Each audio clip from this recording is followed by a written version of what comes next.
عید کے چاند کے لیے 2 آدمیوں کی گواہی ضروری ہے. عید کے چاند کے لیے اصول ہے. اب رمضان کے لیے 1 آدمی کی گواہی کافی ہے، لیکن عید کے چاند کے لیے 2 کی گواہی چاہیے. کیوں چاہیے؟ اللہ کے نبی سے پوچھو. ہر چیز کا جواب ہمارے پاس نہیں ہے، بس نبی نے کہہ دیا ہمیں ماننا پڑے گا. عید کی چاند کے لیے 2 آدمی کی گواہی چاہیے، لیکن جب رمضان میں 1 آدمی کی گواہی آپ مانیں گے یا عید کے چاند کے لیے 2 آدمی کی گواہی مانیں گے تو اس وقت بھی دیکھا جائے گا یہ 1 آدمی جو روزے کی گواہی دے رہا ہے یہ 5 وقت کا نمازی ہے یا نہیں ہے. اگر 5 وقت کا نمازی ہے، باشرع ہے، سماج میں اس کو جھوٹا نہیں کہا جاتا ہے، اس کی بات مانی جاتی ہے، دیندار ہے، نمازی ہے تو اس کی بات مانی جائے گی. نماز روزے کا پابند نہیں ہے، جمعہ تک کی نماز نہیں پڑھتا ہے اور ایسا آدمی گواہی دے رہا ہے تو اس کی گواہی بھی، چاہے وہ کتنا بھی سچ بول رہا ہو، اس کی گواہی بھی اس کی جیب میں گھسیڑ دی جائے گی. بھاگ. روزے کا چاند 1 آدمی کی گواہی ہے، اور 1 آدمی اگر نہیں دیکھتا چاند لیکن 1 عورت چاند دیکھتی ہے تو 1 عورت کی گواہی نہیں مانی جائے گی. 2 عورتوں کی گواہی 1 مرد کے برابر ہے، لہذا عورتیں 2 ہونا چاہیے، آدمی 1 آدمی اگر کہہ دے باشرع ہو کہ میں نے روزے کا چاند دیکھا ہے رمضان کا تو روزہ رکھا جائے گا. لیکن 1 عورت چاہے وہ کتنی بھی نیک ہو، دیندار ہو، نمازی تہجد گزار ہو، لیکن 1 عورت اگر چاند کی گواہی دیتی ہے تو اس کی بات نہیں مانی جائے گی. 2 عورتیں ہونا چاہیے. ایسے ہی عید کا چاند 2 مردوں کی گواہی چاہیے، لیکن 2 مردوں نے نہیں دیکھا ہے، 1 مرد نے دیکھا ہے اور 1 عورت نے، تو نہیں مانی جائے گی. 1 مرد نے دیکھا ہے تو 2 عورتیں ہونی چاہیے، یا 4 عورتیں ہونی چاہیے، وہ بھی باشرع. اب ہم اپنے ذہن میں اس بات کو رکھیں کہ جب یہاں بے نمازیوں کی گواہی نہیں مانی جا رہی ہے، سوچئے تو اور معاملات کے اندر بے نمازی کی حیثیت کیا ہوگی. آئیے ایک اور چیز کی طرف ہم تمہیں لے کے چلتے ہیں. یا ایھا الذین آمنوا استعینوا بالصبر والصلاۃ. یہ بڑی پیاری چیز ہم آپ کو بتانے کے لیے چل رہے ہیں میرے بھائیوں. یا ایھا الذین آمنوا استعینوا بالصبر والصلاۃ. ایمانو والو تم صبر اور نماز کے ذریعے اللہ سے مدد مانگو. بڑی پیاری آیت ہے. چھوٹا سا بچہ ہے، ابھی وہ اپنی ماں کا دودھ پیتا ہے، 8-9 مہینے کا، 10 مہینے کا، 1 سال کا ہے، چلتا ہے پھرتا ہے، پوری طاقت نہیں ہے، ہلکے ہلکے پیروں سے چلتا بھی ہے، گرتا بھی ہے. کبھی کبھی اس کے سامنے انجان آدمی آ جائے تو ڈرتا بھی ہے، اس کے سامنے کوئی کیڑا مکوڑا ٹہلنے لگے تو وہ ڈرتا بھی ہے. آپ نے دیکھا ہوگا ماں نے اپنے بچے کو چھوڑا، چلنا سکھا رہی ہے، تھوڑا چلتا ہے گرتا ہے، تھوڑا چلتا ہے گرتا ہے. ماں تھوڑی دور ہٹ کے دیکھتی ہے، دیکھے کتنی دور جاتا ہے بچہ. بچہ تھوڑی دور گیا، وہاں کوئی جانور دیکھا، کوئی کیڑا مکوڑا دیکھا، وہ ادھر سے پلٹا اور بھاگتا ہے اپنے ماں کے پاس. ماں جلدی سے اپنے دونوں باہیں پھیلا دیتی ہے، اور بچہ جب ڈرتا ہے تو وہ اپنی ماں کی گود میں آ جاتا ہے. جیسے بچہ اپنی ماں کی گود میں آتا ہے وہ اپنے آپ کو بالکل محفوظ کر لیتا ہے، سمجھ لیتا ہے. اب وہ سمجھتا ہے کہ میں سب سے بڑے خطرے سے ٹل چکا ہوں. اب سب سے بڑی مصیبت، بھائی بچے کے لیے تو وہی سب سے بڑی مصیبت ہے جس سے وہ ڈر رہا ہے. بچہ اپنی ماں کی گود میں آیا، اور جیسے وہ اپنے ماں کی گود میں آتا ہے وہ سمجھتا ہے کہ اب مجھے کوئی خطرہ نہیں ہے، کیونکہ میں ایک سرکشت گود میں آ گیا ہوں، ایک محفوظ گود میں کے اندر آ گیا ہوں، اب مجھے دنیا و مافیا کا کوئی خطرہ نہیں ہے. بچہ اپنی ماں کی گود میں آ جاتا ہے تو وہ دنیا کے بڑے سے بڑے خطرے سے اپنے آپ کو محفوظ سمجھ لیتا ہے.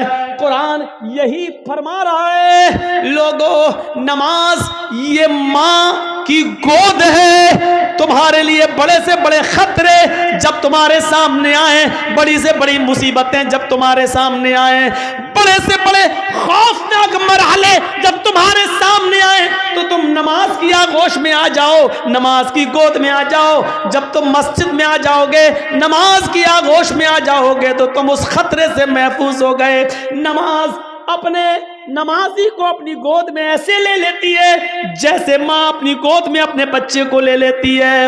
جیسے بچہ ماں کی گود میں آ کر اپنے آپ کو محفوظ سمجھ لیتا ہے، ایسے ہی نمازی نماز کے اندر اپنے آپ کو محفوظ سمجھ لیتا ہے۔ ایک صحابی ہیں، جنگ ہو رہی ہے، نماز کا وقت ہو جاتا ہے، نماز کے وقت ہی میں ابو داؤد شریف کی روایت ہے، ایک تیر آتا ہے اور تیر آتے ہی ان کی پیٹھ میں لگتا ہے۔ اور سوچو تیر کسی کی پیٹھ میں لگ جائے اور نماز کے اندر لگ جائے، لگی، ہاتھ بندھے ہوئے ہیں، تیر پیچھے لگتا ہے، خون بہنے لگتا ہے اور ٹپکنے لگتا ہے، لیکن انہوں نے قرآن پڑھنا بند نہیں کیا، پوری نماز پڑھ لی۔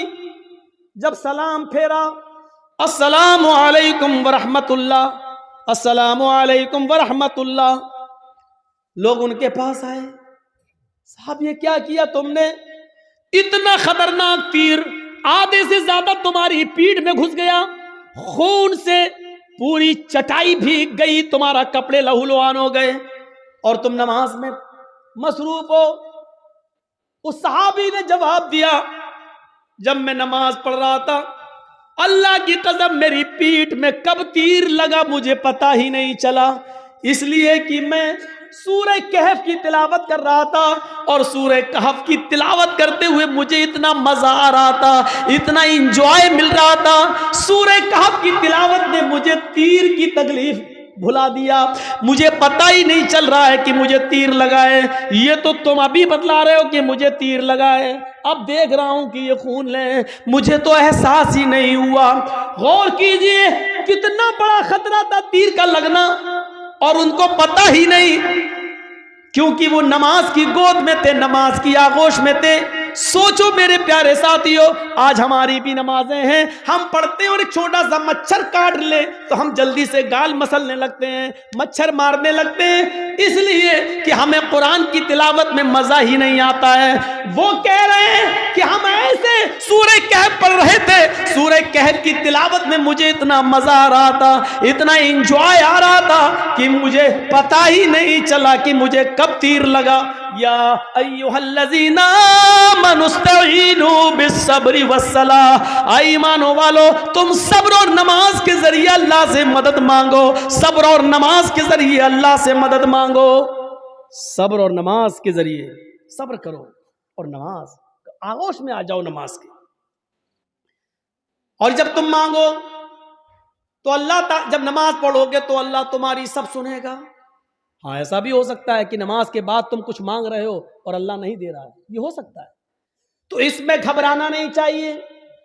نماز بھی پڑھ رہے ہو، دعا بھی مانگ رہے ہو، یا ربی یا ربی یا ربی، اللہ مجھے یہ دے، مجھے یہ دے، مجھے یہ دے، لیکن نہیں مل رہا ہے، اس کا یہ مطلب نہیں کہ آپ کی نمازیں قبول نہیں ہو رہی، اس کا یہ بھی مطلب نہیں کہ اللہ آپ سے ناراض ہے۔ کبھی ایسا مت سوچنا، نہیں دے رہا ہے تو وہ جانتا ہے کہ کیوں نہیں دے رہا ہے، اس کی مرضی ہے، اسی میں بھلائی ہو سکتی ہے۔ ہمارا ایک چھوٹا سا بچہ ہے، اس کو نیمونیا ہو گیا ہے، ایک مثال دے رہا ہوں، آپ کا ایک چھوٹا سا بچہ ہے، اس کو نیمونیا ہو گیا ہے، ناک بہہ رہی ہے، بخار میں تڑپ رہا ہے، بار بار اس کو پیاس بھی لگ رہی ہے، ڈاکٹر نے دوا دی ہے، ٹھنڈی چیزوں سے منع کیا ہے۔ جب آپ اس بچے کو لے کر دوا لے کر آ رہے ہیں تو راستے میں برف بیچنے والا آئس کریم بیچنے والا آئس کریم بیچ رہا ہے، اور آپ کا بچہ آئس کریم کی ضد کر رہا ہے، پاپا مجھے آئس کریم چاہیے، پاپا مجھے آئس کریم چاہیے، ڈیڈ مجھے آئس کریم چاہیے، ابو مجھے آئس کریم چاہیے۔ مجھے ایمانداری کے ساتھ بتائیے، آپ کا بچہ بخار کی حالت میں، نیمونیا کی پوزیشن میں آئس کریم مانگ رہا ہے، کیا آپ اس کو آئس کریم دلائیں گے؟ کیا آپ اس کو آئس کریم کھلانا پسند کریں گے؟ نہیں، کیونکہ آپ جانتے ہیں کہ اس وقت اس کی اگر مراد میں نے پوری کر دی تو میرا بچہ اور زیادہ بیمار ہو جائے گا۔ آپ اس کے 1000 ضد کرنے کے باوجود آپ اس کو آئس کریم نہیں دیں گے، جبکہ آپ کو برا لگ رہا ہے کہ میرا بچہ بیچارہ مانگ رہا ہے. آپ نہیں چاہتے کہ اس کی تمنا پوری نہ ہو، آپ چاہتے ہیں کہ دلائیں، لیکن اس کی بیماری بتلا رہی ہے آئس کریم اس کے لیے نقصان دہ ہے.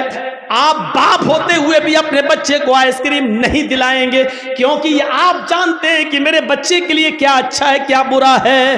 آپ کہیے اللہ مجھے یہ دے، مجھے یہ دے، مجھے یہ دے، اور نہیں مل رہا ہے تو ناراض مت ہوئیے، کیونکہ آپ کا رب جانتا ہے آپ کو کیا دینا ہے اور کیا نہیں دینا ہے. وہ کیوں نہیں دے رہا ہے آپ کو، اس پہ اللہ تعالیٰ سے شکوہ مت کریے، شکایت مت کیجئے. ہو سکتا ہے اس کا نہ دینے میں ہی بھلائی ہو جو چیز آپ مانگ رہے ہوں. ایک بادشاہ اعلان کرتا ہے، آؤ میری رعایا، میری پبلک جو مجھ سے مانگے گی منہ مانگے میں اس کو دوں گا. ساری کی ساری پبلک ایک میدان میں جمع ہو جاتی ہے اور بادشاہ جو پبلک مانگتی جا رہی ہے بادشاہ دیتا جا رہا ہے. ایک بڑھیا ایک کھچر پہ بیٹھ کے آئی، کھچر گدھے کی طرح ہوتا ہے، کھچر پہ بیٹھ کے آئی. بادشاہ نے کہا بڑھیا تیرا بیٹا ہے؟ کہا نہیں. پتی ہے؟ کہا نہیں. کوئی نہیں ہے؟ کہا نہیں. آئے میرے وزیر اس بڑھیا کو 100 دینار دے دو، 100 سونے کی اشرفیاں دے دو. بڑھیا کہنے لگی نہیں، آپ بے انصافی کر رہے ہیں، سب سے پوچھ رہے ہیں کہ بتاؤ کیا مانگتے ہو، اور جو مانگ رہا اس کو آپ دیتے جا رہے ہیں، اور مجھ سے کہہ رہے ہیں کہ 200 اشرفی دے دو سونے کی. نہیں، مجھے بھی منہ مانگے انعام چاہیے. بادشاہ نے کہا بتا تجھے کیا چاہیے. اس نے کہا جو کھچر میں لے کے آئی ہوں اس کی اوپر اتنا سونا لاد دو کہ یہ آسانی سے لے کر میرے گھر تک پہنچ جائیں. اس کھچر کے وزن کے برابر سونا. بادشاہ نے کہا دیکھو یہ تم غلط کر رہی ہو. کیا جواب دیا اس بڑھیا نے؟ آپ نے سب کی مرادیں پوری کی، میری بھی کرو. پبلک کہنے لگی ہاں بادشاہ سلامت، آپ کی بے انصافی، آپ غلط کر رہے ہیں، سب کو منہ مانگے دے رہے ہیں، تو اس بڑھیا نے بھی جو مانگا اس کو دو. بادشاہ نے کہا جاؤ سونا لے کر آؤ اور اس کے کھچر پر لاد دو. سونا لاد کر کھچر پر لے کر بڑھیا چلی گئی گھر. گاؤں کے لوگوں کو پتا چلا، او سنو بہت سا مال آیا، سونا ملا ہے بڈھی کو. گھر کمزور تھا، رات میں نقب لگایا، 2-3 چور اندر گھسے. بڑھیا میں طاقت ہی کتنے تھی، ایک نے پیر پکڑا، ایک نے گردن دبا دی، پکڑا ختم. 1 منٹ بھی نہیں لگا، بڑھیا گئی اور سارا سونا وہ لے کر بھاگ گئی. صبح ہنگامہ ہو گیا، بڑھیا ماری گئی، سونا چلا گیا. بادشاہ نے ساری رعایا کو پھر بلایا، کہا لوگوں کیا ہوا؟ کہا بڑھیا ماری گئی، سونا غائب. کہا دیکھو میں جانتا تھا، اسی لیے اس کو 100 اشرفیاں دے رہا تھا. میں جانتا تھا کہ اس بڈھی کو لالچ ہے، اتنا سونے کا کرے گی کیا، نہ اتنا کھا پائے گی. اس کی زندگی میں اب زیادہ دن بھی تو نہیں رہ گئے، لیکن اس کے لالچ نے اس کو مار دیا. اسی لیے میں اس کو 100 سونے کی اشرفیاں دے رہا تھا، لیکن آپ لوگوں نے میری مخالفت کی. دیکھو مجھے معلوم تھا بڑھیا اتنا سونا نہیں سنبھال سکے گی، اس لیے ماری گئی. ایک معمولی بات سے یہ کہہ رہا ہے کہ کتنا اس بڑھیا کو ملنا چاہیے میں جانتا ہوں، اور کیا نہیں ملنا چاہیے میں جانتا ہوں. تو جو لوگ اللہ سے دعائیں مانگتے مجھے یہ دے دے، مجھے یہ دے دے، لیکن نہیں مل رہا ہے، اس کا رب جانتا ہے کہ کیا دینا چاہیے کیا نہیں دینا چاہیے، کتنا دینا چاہیے اور کتنا نہیں دینا چاہیے، یہ اس کو معلوم ہے. اس لیے اس نے جتنا دیا ہے اسی پر راضی رہو، اسی پر خوش رہو. زیادہ مال تباہی و بربادی کا باعث بھی بن جاتا ہے. کل میں نے بتایا تھا اللہ کے نبی نے جب جنت میں جھانک کر دیکھا تو جنت میں سب سے زیادہ غریب فقیر و مسکینوں کو دیکھا، اور جہنم میں جھانک کر دیکھا تو سب سے زیادہ عورتوں کو دیکھا. میرے بھائیوں اندازہ لگائیے یا ایھا الذین آمنوا استعینوا بالصبر والصلاۃ، نماز ایک ماں کی طرح ہے، جس طرح بچہ ماں کی گود میں آ جاتا ہے تو اپنے آپ کو محفوظ سمجھتا ہے، ایسی بڑی سے بڑی مصیبتیں جب ہمارے اور آپ کی اوپر آئیں تو ہم نماز میں مصروف ہو جائیں۔ یقین نہیں آتا تو سنو، ابراہیم علیہ السلام اپنی بیوی سارہ کے ساتھ، سارہ ہاجرہ تو دوسری ہیں، سارہ پہلے تھی، پہلی بیوی کون ہے؟ سارہ، سارہ کے ساتھ جا رہے ہیں اور ظالم بادشاہ کے ملک میں گھس جاتے ہیں، اس ملک کو کراس کرنا چاہتے ہیں۔ ظالم بادشاہ کے وزیروں نے لوگوں کو بتایا، بادشاہ کو بتایا ایک آدمی ہے، اس کے ساتھ ایک عورت ہے اور بڑی خوبصورت ہے۔ بادشاہ نے کہا اچھا خوبصورت ہے، کہاں؟ بلا کے لاؤ۔ ابراہیم و سارہ بلا کر لائے گئے۔ بادشاہ نے پوچھا یہ تمہاری کون ہے؟ ابراہیم علیہ السلام نے فرمایا یہ میری بہن ہے۔ ابراہیم علیہ السلام نے یہ سن رکھا تھا کہ اس بادشاہ کو اگر یہ کہہ دیا جائے کہ یہ میری بہن ہے تو بھائی کے ساتھ جب بہن کو دیکھتا ہے تو وہ پھر ہاتھ نہیں لگاتا ہے، چھوڑ دیتا ہے۔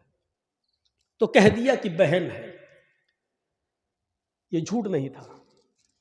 ابراہیم علیہ السلام نے جب یہ کہا کہ یہ میری بہن ہے تو اس حیثیت سے کہا کہ ساری دنیا کے مسلمان آپس میں بھائی ہیں اور ساری دنیا کی عورتیں بہن ہیں۔ ایمانی رشتے سے ان کو اپنا بہن دل میں نیت کی تھی، ایمانی رشتے سے تو سبھی بہن ہیں، ہر کوئی ایک دوسرے کا بھائی، ایک دوسرے کی بہن ہے۔ لیکن چونکہ خوبصورت اتنی تھی حضرت سارہ کہ بہن کہنے کے باوجود بھی اس کی نیت خراب رہی۔ اس نے کہا ان کو کہیں لے جاؤ اور سارہ کو ذرا ہمارے دربار میں لے کے آؤ۔ ابراہیم علیہ السلام اپنی بیوی سے کہتے ہیں جاؤ۔ ابراہیم علیہ السلام کو ایک جگہ روک دیا جاتا ہے، سارہ کو اکیلے لے جایا جا رہا ہے، اور جب بادشاہ کی خلوت میں، بادشاہ کی تنہائی میں سارہ کو کر دیا جاتا ہے تو بادشاہ نے سارہ نے دعا مانگی، الہ العالمین میں اپنے شوہر ابراہیم کی امانت ہوں اور آج تک میں نے تیرے دین کی کبھی مخالفت نہیں کی ہے، اے اللہ اس ظالم بادشاہ سے میری عزت و آبرو کی حفاظت فرما۔ یہ کہہ کر بادشاہ نے جب اس سارہ کی اوپر اپنا ہاتھ بڑھایا تو سارہ کی دعا رنگ لائی اور سینے کے پاس آتے آتے ہاتھ رک گیا، نہ آگے بڑھ رہا ہے، نہ پیچھے ہٹ رہا ہے، نہ نیچے ہو رہا ہے، نہ اوپر جا رہا ہے، یہیں پر آ کر شل ہو جاتا ہے۔ جیسے یہ سارہ علیہ السلام ہے اور یہ ان کے سینے کا حصہ ہے، ایسے اس پہ پکڑ کے ہاتھ مارا، یہ بس یہاں پر رک گیا، اپنا آگے بڑھ رہا، نہ پیچھے ہٹ رہا، نہ ادھر ہو رہا نہ ادھر ہو رہا۔ چیخ کر کہتا ہے سارہ تیرے پاس کوئی خدائی طاقت ہے جو میرے ہاتھ کو مضبوطی کے ساتھ پکڑے ہوئے ہے، اللہ سے دعا کر، میں وعدہ کرتا ہوں کہ میں تجھے ہاتھ نہیں لگاؤں گا۔ حضرت سارہ نے دعا کی اور بادشاہ کا ہاتھ صحیح ہو گیا۔ پھر نیت خراب ہو گئی اس کی، پتہ نہیں، ہو سکتا ہے آٹومیٹک ہو گیا ہو۔ اس نے دوبارہ ہاتھ بڑھایا تو دوبارہ پھر ہاتھ وہیں پر رک گیا، حضرت سارہ کے تھوڑا پاس۔ شل ہو گیا، نہ آگے نہ پیچھے، نہ دائیں نہ بائیں۔ اے سارہ ایک بار اور دعا کر دے، اس کے بعد ہم تجھے کبھی ہاتھ نہیں لگائیں گے، میں چھوڑ دوں گا۔ اس نے پھر دعا کر دی، اللہ اس کو ٹھیک کر دے، صحیح ہو گیا۔ لیکن کہتے نا اتنی خوبصورت تھی کہ اس کا دل مطمئن نہیں تھا۔ تیسری مرتبہ اس نے پھر بد عہدی کی اور پھر ہاتھ بڑھایا، پھر ہاتھ شل پڑ گیا، آگے نہیں بڑھا۔ کہتا ہے کہ میں قسم کھاتا ہوں اپنے رب کی، جس کو وہ رب مانتا تھا، میں اپنے معبود کی، اپنے خدا کی قسم کھا کے کہتا ہوں اب ہاتھ نہیں لگاؤں گا، مجھے آخری بار معاف کر دے اور دعا کر۔ سارہ نے پھر دعا کی، اس نے چھوڑ دی اور اپنی لونڈی جانتے ہو، خادمہ، خدمت کرنے والی، جو اس بادشاہ کی لونڈی تھی، خادمہ، خدمت کرنے والی ہاجرہ، اس نے وہ لونڈی سارہ کو دے دی کہ یہ تم لے جاؤ اور یہ تمہارے راستے میں کام آئے گی، اس کو میں تمہیں دے رہا ہوں بطور گفٹ۔ حضرت سارہ جب ہاجرہ کو لے کر آئیں تو پوچھا کہ میرے شوہر ابراہیم کہاں ہیں؟ بادشاہ کی پولیس، بادشاہ کی فوج جب حضرت سارہ کو ابراہیم علیہ السلام کے پاس لے کر گئے تو حضرت سارہ کیا دیکھتی ہے کہ ابراہیم علیہ السلام نماز میں مصروف ہیں، نماز پڑھ رہے ہیں. مسلم شریف کی حدیث ہے، وہ نماز میں مصروف ہیں، نماز پڑھ رہے ہیں، اور نمازی میں یہ دعا کر رہے ہیں کہ اللہ میری بیوی کی حفاظت فرما، اللہ میری بیوی کی حفاظت فرما، اللہ ظالم بادشاہ کے ظلم سے ہماری بیوی کو بچا لے. نماز میں مصروف ہیں. میرے بھائیوں، جب سارہ کے اوپر مصیبت آئی اور ظالم بادشاہ نے جب ان کو پکڑا اور اپنے آغوش میں لینا چاہا تو ان کے پتی ابراہیم علیہ السلام نماز کے اندر گر جاتے ہیں، نماز میں مصروف ہو جاتے ہیں، نماز پڑھنا شروع کر دیتے ہیں. غور کیجئے، جب کسی کے اوپر مصیبت آئے تو اس کو نماز کے اندر نماز پڑھنا چاہیے، اس کو نماز کے اندر اللہ رب العالمین سے دعا کرنی چاہیے، کیونکہ نماز ایک ماں ہے، آپ کو اپنی آغوش میں لے لے گی، اور جب آپ نماز کی آغوش میں آ جائیں گے تو سارے خطروں سے محفوظ ہو جائیں گے، سارے خطروں سے آپ الگ ہو جائیں گے، پھر کوئی خطرہ نہیں رہے گا، ٹل جائے گا وہ خطرہ. آپ کو یاد ہوگا صحیح بخاری کی روایت ہے، بنی اسرائیل میں ایک نوجوان تھا، نام تھا اس کا جریج، نام تھا اس کا جریج، بہت نیک عبادت کرنے والا، بڑا اللہ والا، بڑا نمازی. ایک بار حضرت جریج نماز کے اندر مصروف تھے، نماز پڑھ رہے، اور ان کی ماں کو کسی چیز کی ضرورت پیش آ گئی تو جریج کو آواز دینے لگی، آئی جریج.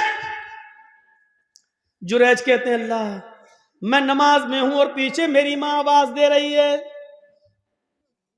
جریج یہ کہتے ہیں اللہ میں کیا کروں، میں نماز میں اور میری ماں پیچھے آواز دے رہی ہے. پھر اس نے تیسری آواز دی جریج، لیکن جریج نے کوئی جواب نہیں دیا، وہ نماز پڑھتے رہے. چوتھی بار جریج کی ماں کے منہ سے یہ جملہ نکلا، جریج تو نے میری آواز سن کر بھی انسنا کر دیا. آئے اللہ جریج اس وقت تک نہ مرے جب تک کہ وہ کسی بدکار عورت کا منہ نہ دیکھ لے. آئے اللہ جریج کو اس وقت تک تو موت مت دینا جب تک کہ جریج کسی بے شرم و بے حیا عورت کے ساتھ ہم بستری نہ کر لے، اس کے ساتھ زنا نہ کر لے. ماں کی بد دعا تھی، ماں یہ بد دعا دے کر چلی گئی.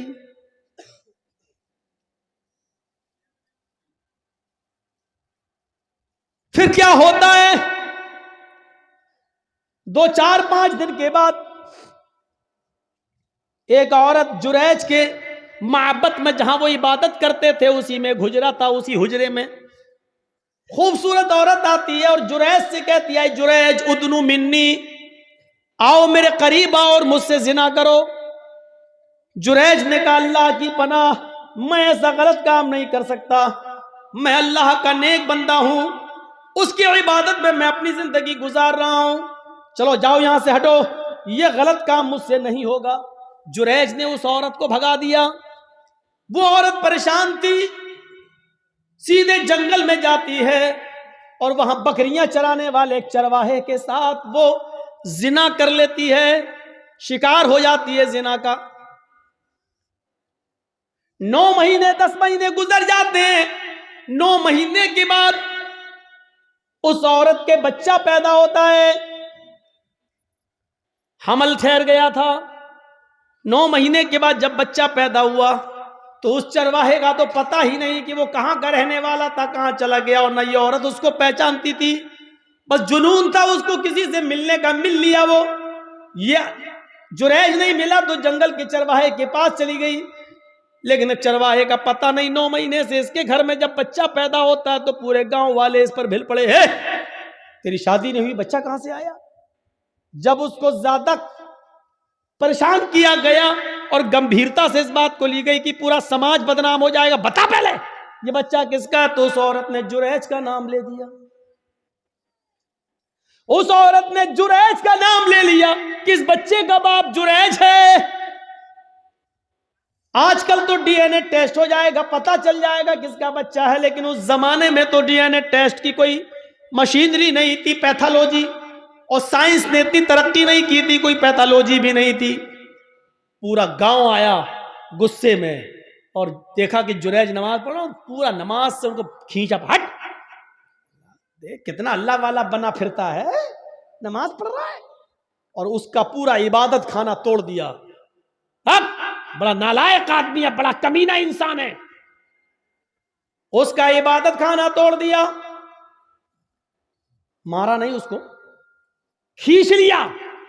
دیکھ کتنا اچھا بنتا ہے، کتنا نیک بنتا ہے، سجدوں پہ سجدے کرتا ہے، رات میں نماز پڑھتا ہے، دن میں نماز پڑھتا، اور کارنامہ دیکھ، گاؤں کی لڑکی کے ساتھ ایسا حال، اس کو ماں بنا دیا، پریگننٹ کر دیا، اس کے پیٹ میں بچہ۔ کس کس کو صفائی دیتے؟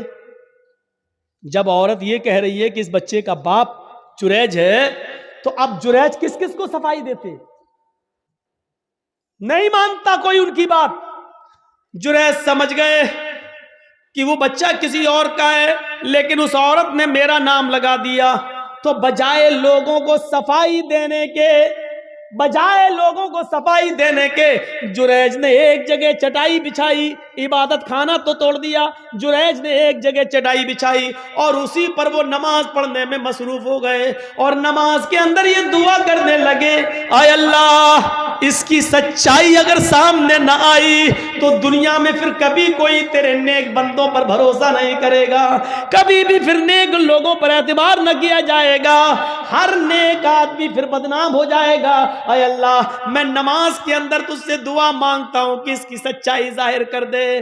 نماز پڑھ رہے ہیں، ادھر اللہ تعالیٰ نے اس بچے کو قوت گویائی دی، جو بچہ اس عورت نے پیدا کیا تھا، جو چرواہے کی پیداوار تھا، وہ بچہ زور زور سے کہنے لگا، اے گاؤں والو، اے گاؤں والو، اے سماج والو، میری ماں جھوٹ بول رہی ہے، میں جریج کا بیٹا نہیں ہوں، میرا باپ فلاں جنگل کا فلاں چرواہا ہے جو فلاں فلاں بستی میں رہتا ہے، میری ماں نے اس کے ساتھ زنا کیا تھا، میں اس باپ کی اس چرواہے کی اولاد ہوں، میں جریج کا بیٹا نہیں ہوں، جریج نے میری ماں کے ساتھ کچھ نہیں کیا۔ جب وہ بچہ زور زور سے بولنے لگا، اس بچے کے زور سے بولنے کی وجہ سے لوگوں کو یقین آ گیا کہ اس عورت نے جھوٹا جریج کا نام لیا ہے۔ وہ معافی تلافی کرتے ہوئے آئے اور کہنے لگے، جریج ہمیں معاف کر دو، ہم سونے کا تمہارا معبد عبادت خانہ سونے کا بنا دیں گے، ہمارے پاس اتنا سونا ہے، ہم سونے کا تمہارا عبادت خانہ بنا دیں گے۔ جریج نے کہا نہیں نہیں، جس طرح مٹی کا پہلے بنا ہوا تھا اسی طریقے کا بنا دو، سونے کی عبادت خانے کا ہم کیا کریں گے، ہمیں تو نماز ہی تو پڑھنا ہے، اور کرنا ہی کیا ہے میرے بھائیوں۔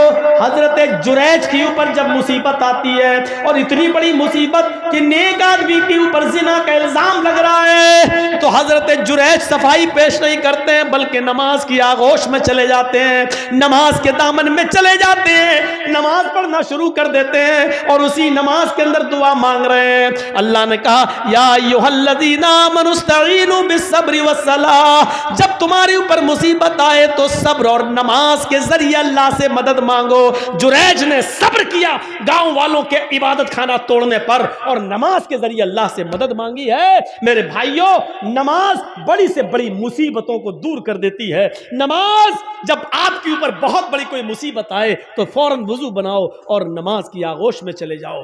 313 صحابہ، 1000 کا لشکر کافروں کا جنگ بدر میں، اللہ کے نبی نے جب یہ کنڈیشن دیکھی تو آپ سمجھ گئے کہ یہ ہتھیاروں سے لیس ہمارے پاس کچھ نہیں، آج کیا ہوگا؟ تو آپ نماز پڑھنے لگے اور سجدے میں یہ دعا کرنے لگے، اللہم لا تہلک ھذی العصابہ ان تہلک ھذی العصابہ لن تعبد بعد اليوم قط۔ اے اللہ، آج اگر یہ مٹھی بھر جماعت ہلاک ہو گئی، آج یہ 313 صحابہ اگر مٹ گئے، ہلاک ہو گئے، تو اس روئے زمین کے اوپر پھر کبھی تیری عبادت نہ ہو سکے گی، اس روئے زمین کے اوپر پھر کبھی کوئی تیرا نام لینے والا نہ ہوگا۔ اے اللہ، ان 313 صحابہ کی حفاظت فرما، یہ 1000 کافروں کا لشکر ہے۔ دیکھیے نبی پر مصیبت آئی، 1000 کا لشکر ہے جو صحابہ کو مارنا چاہتا ہے، جب یہ مصیبت آئی تو نبی نے نماز پڑھنا شروع کر دی، اور نماز ہی کی حالت میں آپ یہ دعا کر رہے ہیں، اے اللہ اگر آج یہ 313 مٹ گئے، برباد ہو گئے، لن تعبد بعد اليوم، تو آج کے بعد کبھی تیری عبادت نہ ہو سکے گی۔ کبھی تیرا نام نہیں لیا جائے گا۔ اور آپ دیکھ لیجئے میرے بھائیوں، جتنے لوگوں کو اللہ کے نبی کے زمانے میں صحابہ کرام کو پھانسی پر لٹکایا گیا یا ان سے کہا گیا کہ تمہاری گردن کاٹی جائے گی اڑائی، بتاؤ آخری تمنا کیا ہے؟ تو ان لوگوں نے آخری تمنا جب بتائی تو یہ نہیں کہا مجھے میری ماں سے ملوا دو، یہ نہیں کہا مجھے میرے باپ سے ملوا دو، یہ نہیں کہا مجھے میرے بیوی سے یا بیٹے سے ملوا دو۔ جب ان سے پوچھا جاتا تمہاری آخری تمنا کیا ہے تو وہ کہتے ہیں مجھے 2 رکعت نماز پڑھنے کی مہلت دے دو، مجھے 2 رکعت نماز پڑھنے کا موقع دے دو بس۔ اور وہ ہلکی نماز پڑھتے 2 رکعت تاکہ دشمن یہ نہ سمجھے کہ میں لمبی نماز اس لیے پڑھ رہا ہوں تاکہ موت سے بچ جاؤں یا موت کے ڈر سے میں لمبا کر رہا ہوں۔ وہ چھوٹی چھوٹی وہ ہلکی ہلکی نماز پڑھ لیا کرتے تھے۔ نماز مصیبتوں کو اور پریشانیوں کو دور کرتی ہے میرے بھائیوں۔ جب آپ کے پاس کوئی مصیبت کوئی پریشانی آئے فوراً نماز کی آغوش میں چلے جاؤ اور نماز کے بعد یا نماز میں دعا مانگو اللہ تعالیٰ سے کہ بار الہ تو ہماری خطاؤں کو معاف فرما دے، بار الہ اس مصیبت کو تو ہمارے اوپر سے ہٹا دے اور دور کر دے۔ میرے بھائیوں، نماز انسان کے لیے ویسے ہی ہے جیسے ماں کی گود بچے کے لیے ہے۔ بچہ جب ڈرتا ہے تو ماں کی گود میں آتا ہے تو اپنے آپ کو محفوظ سمجھتا ہے۔ آپ جب نماز پڑھیں گے تو اپنے آپ کو محفوظ سمجھیں گے۔ مولانا صاحب جس آدمی کے یہاں کام کرتے ہیں وہ ہمیں چھٹی نہیں دیتا ہے مسجد میں نماز پڑھنے کے لیے۔ ہم گھر پہ آنے کے بعد پھر ہم صبح سے لے کے شام تک کی نمازیں اکٹھی پڑھ لیتے ہیں۔ سن لو، ہر وہ بزنس، ہر وہ سروس، ہر وہ نوکری اسلام کی نظر میں اور شریعت میں حرام ہے جو آپ کو آپ کے نماز کے وقت میں آپ کو نماز پڑھنے سے روکتی ہے۔ اسلام کی نظر میں وہ نوکری حرام ہے، اسلام کی درشٹی میں وہ سروس حرام ہے، شریعت کی روشنی میں وہ گورنمنٹ کی جاب ہی کیوں نہ ہو وہ بھی حرام ہے۔ اگر کوئی سرکاری سروس یا پرائیویٹ جاب اگر آپ کو آپ کے اول وقت میں یا آپ کو نماز کے اوقات میں آپ کو نماز پڑھنے کی اجازت نہیں دی جا رہی ہے تو آپ کے لیے وہ سروس حرام ہے، وہ نوکری حرام ہے، وہ کاروبار حرام ہے جو آپ کو نماز کے وقت میں نماز پڑھنے سے روک رہا ہے۔ وہ کمائی بھی حرام ہے اور وہ بزنس بھی حرام ہے۔ اب مت پوچھنا مولانا صاحب فلاں جگہ نوکری کرنا جائز ہے کہ ناجائز، اس جملے میں سب آ گیا ہے۔ ہر وہ بزنس، ہر وہ سروس، ہر وہ جاب حرام ہے اذان کے وقت، نماز کے وقت، جس سے آپ کو نماز پڑھنے سے روکا جا رہا ہو یا آپ جس کی وجہ سے نماز نہیں پڑھ پا رہے ہوں، حرام ہے۔ دکان پر زیادہ کسٹمر آئے، بھیڑ لگی ہے، لیکن اذان کی آواز آ رہی ہے تو آپ کو کسٹمر کو چھوڑنا پڑے گا اور نماز کے لیے جانا پڑے گا، کیونکہ اقیم الصلاۃ کہا گیا ہے، یہ نہیں کہا گیا نماز پڑھ لو، نماز قائم کرو کہا۔ نماز قائم کرنے کا مطلب یہ کہ اس کو وقت پہ پڑھو، اس کے اصول پر پڑھو، اس کے ضابطوں پر پڑھو، نبی کے طریقے پر پڑھو اور نبی نے جو وقت بتایا اس وقت پر پڑھو۔ بعد میں تو پڑھ ہی لوگے، شام کو اکٹھی بھی پڑھ لوگے، نماز پڑھنے کا حکم نہیں دیا اللہ نے، نماز کو قائم کرنے کا حکم دیا ہے۔ اور نماز کا قائم کرنا یہ ہے کہ جیسی اذان ہوئی بند کرو دکان اور جاؤ نماز پڑھنے کے لیے، چاہے 20 کسٹمر ہی تمہاری دکان پر کیوں نہ ہو۔ یہ ہے نماز کا قائم کرنا۔ صاحب بہت بڑا نقصان ہو جائے گا، پھر تو آپ نے کاروبار کو بڑا سمجھ لیا، پھر تو آپ نے دکان کو بڑا سمجھ لیا، پھر آپ نے اللہ کو بڑا کہاں سمجھا؟ پھر آپ نے اللہ کو بڑا نہیں مانا۔ اب سمجھ میں آ رہا ہے اذان کیوں دلوائی جا رہی ہے؟ نماز کے لیے اذان۔ ابھی نہیں کہا گیا نماز پڑھنے آؤ، ابھی یہ کہا گیا نماز پڑھنے بعد میں آنا۔ پہلے یہ فیصلہ کرو کہ تم اللہ کو سب سے بڑا مانتے بھی ہو یا نہیں مانتے ہو۔ اذان کے وقت ہی پتہ چل جاتا ہے کہ کون اللہ کو بڑا مان رہا ہے اور کون اللہ کو بڑا نہیں مان رہا ہے۔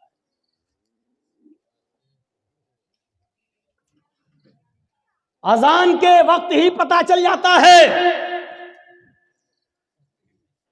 اس جملے کو بار بار 2 بار کہا جا رہا ہے اور پھر 2 بار اور کہہ کر 4 بار کہا جا رہا ہے پوری اذان اٹھا لو 4 بار کوئی جملہ نہیں کہا گیا، سب سے پہلے یہی جملہ 4 بار کہا جا رہا ہے، اللہ اکبر اللہ اکبر 2 بار ہو گیا۔ اللہ سب سے بڑا ہے، ہاں اللہ سب سے بڑا ہے۔ آئے کاروبار میں مصروف رہنے والوں، آئے کھیتوں میں مصروف رہنے والوں، آئے آفیسز میں بزی رہنے والوں، ہائے سرکاری اور پرائیویٹ جاب میں مشغول رہنے والوں، ہائے دکانوں میں مصروف رہنے والوں، اپنے اپنے گھروں میں بزی رہنے والوں، دوبارہ پھر سن لو، اللہ اکبر اللہ اکبر، اللہ سب سے بڑا ہے، اللہ سب سے بڑا ہے، تمہارے کاروبار سے بڑا۔ اللہ اکبر اصل میں اس میں تفضیل کا جو استعمال ہوتا ہے وہ من کے ذریعے بھی ہوتا ہے، اس کے بعد یہ لفظ سائلنٹ ہے جو دل میں رکھا جاتا ہے لیکن بولا نہیں جاتا ہے۔ اذان پوری کیا ہے؟ اللہ اکبر کا پورا جملہ کیا ہے؟ اللہ اکبر من کل شیء، یہ ہے۔ سمجھ میں آ رہا ہے نا؟ بہت سلو بول رہا ہوں، ابھی سپیڈ بڑھے گی میری، ابھی اتنا ذہن میں رکھیے۔ اذان کا صحیح جملہ کیا ہے؟ اللہ اکبر من کل شیء، لیکن من کل شیء نہیں بولا جاتا ہے، لیکن وہ دل میں رہتا ہے۔ من کل شیء کا مطلب کیا ہوا؟ ہر چیز سے۔ اب ترجمہ کیا ہوگا؟ اللہ اکبر من کل شیء، اللہ ہر چیز سے بڑا ہے، لیکن من کل شیء بولا نہیں جائے گا۔ جیسے انگلش میں نائف کس کو کہتے ہیں؟ چاقو کو۔ نائف کے معنی چاقو، لیکن کہ لکھا جاتا ہے بولا نہیں جاتا، وہ سائلنٹ رہتا ہے۔ نی مانی گھٹنا، انگلش میں نی مانی گھٹنا، لیکن کہ لکھا ہوتا ہے لیکن بولا نہیں جاتا، پڑھا نہیں جاتا۔ ایسی عربی زبان میں اذان کا پہلا جملہ ہے اللہ اکبر من کل شیء، من کل شیء، نہ لکھا جائے گا نہ بولا جائے گا، لیکن دل میں مانا جائے گا کہ اللہ سب سے بڑا ہے۔ اللہ اکبر اللہ اکبر، اللہ سب سے بڑا ہے، اللہ سب سے بڑا ہے، اللہ ہر چیز سے بڑا ہے، اللہ ہر چیز سے بڑا ہے۔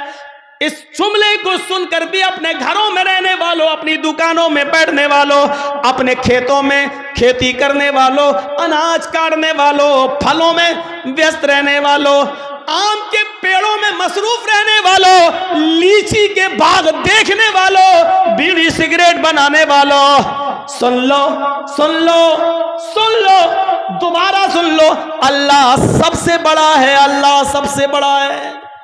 اب جن لوگوں نے اس جملے کو سب سے بڑا، اللہ کو سب سے بڑا مانا، انہوں نے اپنی دکان بند کر دی، اپنا مکان بند کر دی، اپنی دکان بند کر دی، اپنا آفس بند کر دیا، یا چلے آئے کسی کو بٹھا کے کہ میں جا رہا ہوں نماز پڑھنے، آپ بیٹھو اب میں ابھی آتا ہوں۔ اب جو لوگ چلے، اس کا مطلب یہ ہے کہ وہ اللہ کو سب سے بڑا مان لیے۔ پہلی چیز یاد رکھنا، انہوں نے اللہ کو بڑا مان لیا۔ اذان سننے کے باوجود جن لوگوں نے اپنی دکانوں میں بیٹھنا گوارا کر لیا، کھیتوں میں رہنا گوارا کر لیا، سن لو، انہوں نے اللہ کو بڑا نہیں مانا، انہوں نے اپنے آپ کو، اپنے کاروبار کو اور اپنے بزنس کو اللہ سے بڑا مانا ہے۔ اور یہ لوگ جنگ کر رہے ہیں اللہ سے۔ اب اللہ سے جنگ کر رہے ہیں تو جیتیں گے یا ہاریں گے، اس کا جواب ہمیں دینے کی ضرورت نہیں، آپ خود اپنے دل سے فیصلہ کر لو، کیا دنیا میں کوئی طاقت ایسی ہے جو اللہ کا مقابلہ کر سکے اور جو اللہ سے جیت سکے؟ اب جنہوں نے بڑا مانا وہ چلے گئے، گھر چھوڑ کے وضو بنایا، چلنے لگے مسجد میں، جانے لگے مسجد کی طرف، اور اس میں تو کوئی شک ہی نہیں ہے، گھر سے جو لوگ وضو بنا کر مسجد کی طرف جاتے ہیں بہرحال ثواب ملتا ہے۔ ایک ضعیف روایت میں تو یہاں تک آتا ہے کہ اگر کوئی شخص گھر میں وضو بناتا ہے اور وہ گھر سے وضو بنا کر مسجد میں جاتا ہے تو اس کو ایک حج کا ثواب دیا جاتا ہے۔ تو گھر سے وضو بنانے کی بہرحال فضیلت تو ہے ہی، اگرچہ ہم اس ضعیف حدیث کو اگر نہ بھی مانیں اور یہ مان لیں تو کم سے کم اتنا تو مانو کہ گھر سے وضو بنا کے چلنا یہ بہرحال بہت بڑی ثواب کی بات ہے اور بہت بڑی نیکی کی بات ہے۔ اب جو لوگ مسجد میں آ گئے، اب ان کو کہا جا رہا ہے، جو لوگ گھروں میں ہیں ان کو نہیں کہا جا رہا ہے. اب جو لوگ اذان کے یہ پہلا جملہ سن کر گھروں میں وضو بنا کر نکل رہے ہیں ان سے اب کہا جا رہا ہے اشہد ان لا الہ الا اللہ.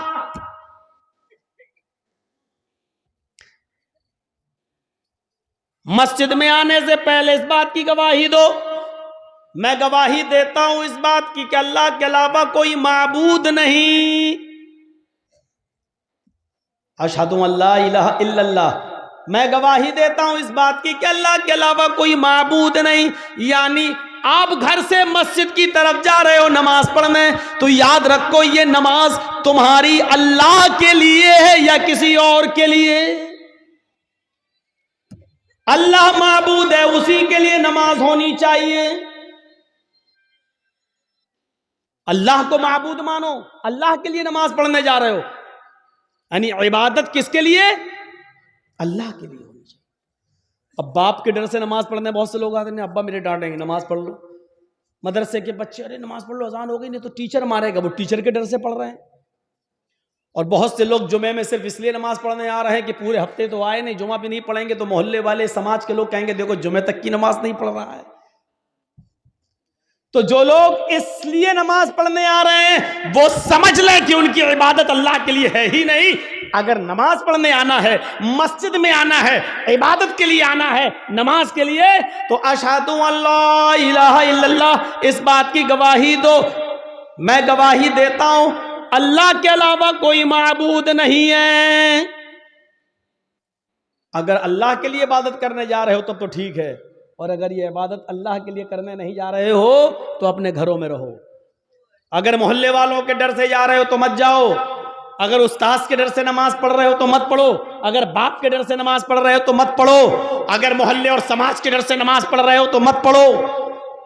اور اگر جا رہے ہو تو اللہ کو سب سے بڑا مان کر جاؤ، اور عبادت بھی اللہ کے لیے کرنے جاؤ، کسی غیر کا اس میں نام نہیں ہونا چاہیے، کسی غیر کا عنصر نہیں ہونا چاہیے. اب اگر تم اللہ کے لیے عبادت بھی کرنے جا رہے ہو اور تم نے دل میں ٹھان لیا کہ عبادت ہم اللہ ہی کی کریں گے کسی اور کی نہیں، تو اب ان لوگوں سے کہا جا رہا ہے اشہد ان محمد الرسول اللہ، کہو میں گواہی دیتا ہوں اس بات کی کہ محمد صلی اللہ علیہ وسلم اللہ کے رسول ہیں. یعنی نماز نبی کے طریقے پر پڑھنا پڑے گی، اپنے منمانی طریقے پر نماز نہیں پڑھنی پڑی نہیں. اگر منمانے طریقے پر نماز پڑھنا ہے تو مت آؤ، اب اللہ کی عبادت کرنے جا رہے ہو تو رسول کے طریقے پر نماز پڑھنا پڑے گی. ظہر میں کتنی نماز؟ جتنی نبی نے بتائی. عصر میں کتنی؟ جتنی نبی نے بتائی. مغرب میں کتنی؟ جتنی نبی نے بتائی. تراویح کتنی پڑھیں؟ 20 یا 8؟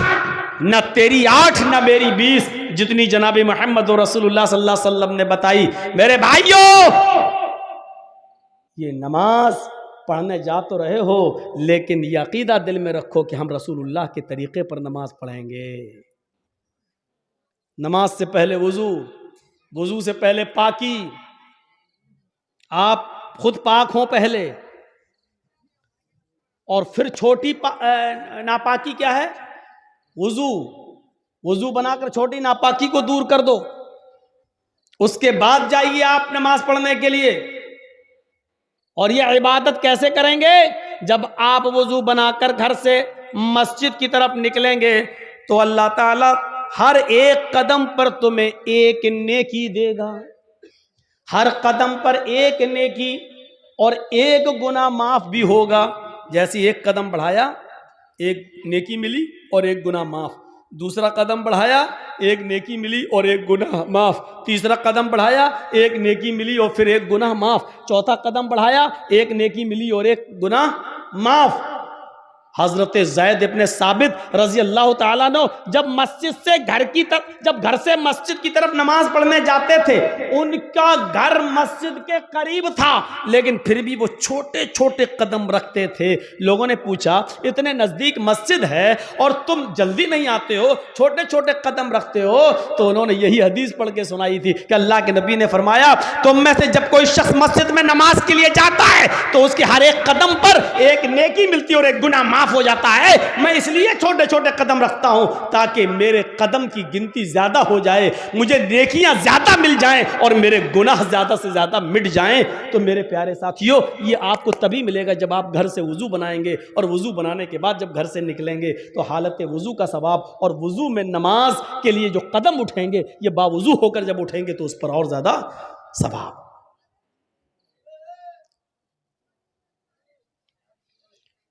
تو اللہ کو پہلے سب سے بڑا مانو۔ جنہوں نے اللہ کو سب سے بڑا مان کر اپنا کاروبار، اپنا بزنس بند کر دیا، وہ مسجد کی طرف جائیں۔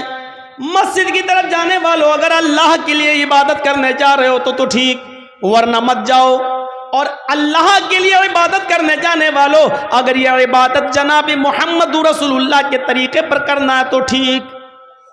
اب یہ تین چیزیں بتانے کے بعد اب کہا جا رہا ہے، سنو، یہ تین چیزیں، اللہ کو سب سے بڑا مان لیا، اور عبادت اللہ کے لیے کرنے جا رہے ہیں، اور یہ عبادت نبی کے طریقے پر کرنے کا ارادہ ہے، نبی کے طریقے پر، نبی نے جیسے بتایا ہے۔ شاباش بیٹا، لے لو ہم بیٹھ گئے، لو یہ لڑکا آگے چل کے کیا بنے گا بتائیے تو؟ ارے کچھ نہیں، اس کے گھر والوں نے بھیجا فوٹو لے کے آؤ۔ اتنا ہم آپ جس اسکول میں پڑھ رہے ہیں نا اس کا میں ہیڈ ماسٹر رہ چکا ہوں۔ یہ بچہ کیا جانے بیچارہ فوٹو لے کے، اس کو کس نے بھیجا ہم لوگ سب سمجھ رہے ہیں۔ چلو تو ہو گیا بیٹا، ویڈیو بنا رہے ہو کیا؟ یہ سب بن رہی ہے، یہ سب بن رہی ہے۔ ارے آج کل کے بچے، ابھی شادی کر دو تو 2 بچوں کا باپ بن جائے گا وہ۔ یہ آج کل کی اولاد ہے بھیا، آج کل کی اولاد۔ تو میرے بھائیوں سنو، 3 چیزیں بتائی گئی، اس کے بعد پہلے اللہ کو سب سے بڑا مانو، دوسرا جب اللہ کو بڑا مان لیا تو عبادت اللہ کے لیے کرو، اور عبادت جب اللہ کے لیے کرنے کا پورا عزم ہو گیا تو یہ عبادت رسول اللہ کے طریقے پر کرو، نبی کے طریقے پر، رسول کے طریقے پر۔ کچھ نہیں چلے گا تیرا۔ نبی نے 1 رکعت میں 1 رکوع کیا، 1 ہی کرنا ہے۔ نبی نے 1 رکعت میں 2 سجدے کیے، 2 ہی کرنا ہے۔ نبی نے ظہر میں 4 پڑھی، اگر تو 6 پڑھے گا تو گناہ گار ہوگا۔ نبی نے مغرب میں 3 پڑھی، اگر تو 4 پڑھے گا تو گناہ گار ہوگا۔ نبی نے فجر میں 2 پڑھی، اگر تو 3 یا 4 پڑھے گا تو گناہ گار ہوگا۔ نماز اتنی ہی پڑھنا ہے جتنی جناب محمد رسول اللہ نے بتائی ہے۔ تو میرے بھائیوں، اگر یہ طریقہ نبی کا مانتے ہو تو اب یہ 3 چیزیں جب تم نے مان لی تب کہا جا رہا ہے حی علی الصلاۃ، اب آؤ نماز کے لیے۔ دیکھا نماز کے لیے کب بلایا جا رہا ہے؟ پہلے یہ 3 باتیں جب بتا دی گئیں اور آپ کے دماغ میں ڈال دی گئی۔ ایمانداری کے ساتھ بتائیے، اذان کا یہ فلسفہ اور یہ مقصد آج سے پہلے آپ نے کس سے سنا تھا؟ ہمیں تو یہ معلوم تھا کہ نماز، اذان ہو رہی، چلو نماز پڑھنا ہے، نماز کے لیے اذان ہو رہی نہیں۔ نماز کے وقت کو بتانے کے لیے گھڑی کافی ہے، نماز کے وقت کو بتانے کے لیے آج کل ٹائم موبائل بتلا رہا ہے۔ نماز کا وقت بتانے کے لیے اذان نہیں ہے، اذان اللہ کو سب سے بڑا بتانے کے لیے اور عبادت اللہ کی بتانے کے لیے اور طریقہ جناب محمد رسول اللہ کا بتانے کے لیے یہ اذان دی جا رہی ہے۔ جب یہ 3 چیزیں آپ نے ایکسپٹ کر لی، قبول کر لی، تب کہا جا رہا حی علی الصلاۃ، آؤ نماز کے لیے۔ اب یہ نماز تمہیں بھلائی پر پہنچائے گی، یہ نماز تمہارے لیے بھلائی کا راستہ کھولے گی۔ اس لیے کیا کہا جا رہا ہے؟ حی علی الفلاح، آؤ ایسی نماز پڑھ کر بھلائی پر، بھلائی کے لیے آؤ، بھلائی کے، حی علی الفلاح، آؤ کامیابی کی طرف، آؤ بھلائی کی طرف۔ یعنی جب اللہ کی عبادت کرو گے اور رسول کے طریقے پر کرو گے تو یہ نماز تمہارے لیے بھلائی کا راستہ ہے، یہ نجات کا ذریعہ ہے، یہ نجات کا ذریعہ۔ اور اگر اللہ کے لیے نہیں ہے اور رسول کے طریقے پر نہیں ہے تو یہ نماز بھی نہیں ہے اور بھلائی بھی نہیں، بھلائی بھی نہیں۔ اس کے بعد پھر لاسٹ میں پھر کہا جا رہا ہے آئے لوگوں ایک بار پھر سن لو، اب تک اگر اپنے گھروں میں بیٹھے ہوئے ہو تو ایک بار پھر سن لو، اللہ اکبر اللہ اکبر، اللہ سب سے بڑا ہے، سب سے بڑا ہے، لا الہ الا اللہ، اس کے علاوہ کوئی عبادت کے لائق نہیں۔ آخر میں یہ جملہ کہہ کر پھر دماغ میں بھر دیا کہ پھر سوچ لو، اب بھی گھر میں رہنا ہے، اب بھی دکان پہ بیٹھنا ہے، اب بھی بزنس کرنا ہے، اب بھی سروس کرنا ہے، اب بھی آفس میں رہنا ہے۔ لاسٹ میں پھر سن لو کہ اللہ سب سے بڑا ہے، اگر آفس کا مالک نکال دے گا نکال دے، کیونکہ روزی وہ نہیں دیتا ہے، روزی دینے والا اللہ ہے۔ اچھا ٹھیک ہے، آفس میں بیٹھے ہو، اس سے روزی روٹی چل رہی ہے، پرائیویٹ جاب ہے، اچانک آگ لگ گئی، آپ کے دونوں ہاتھ جل گئے، اب کیا کرو گے بتائیے؟ اب کیا کرو گے؟ اچانک بلڈنگ ٹوٹ گئی، گر گئی، دیوار گر گئی، یہاں پھسل گئے، ہمارے دونوں پیر ٹوٹ گئے، اب کیا کرو گے؟ آپ تو آفس کو سب سے بڑا سمجھے تھے نا، اسی لیے تو نماز پڑھنے نہیں آئے تھے، اب کیا کرو گے؟ صحتک قبل مرضک،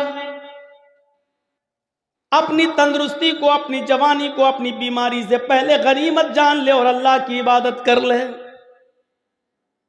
تصور کرو، اذان کا مقصد یہ ہے، اس لیے ہوتی ہے یہ اذان، اس لیے دی جاتی ہے یہ اذان، تاکہ اللہ کا سب سے بڑا ہونے کا تصور ہمارے دماغ میں رہے اور اللہ کی عبادت کرنے کا تصور ہمارے دماغ میں رہے، اور عبادت جناب محمد رسول اللہ صلی اللہ علیہ وسلم کے طریقے پر کرنے کا تصور ہمارے دماغ میں رہے۔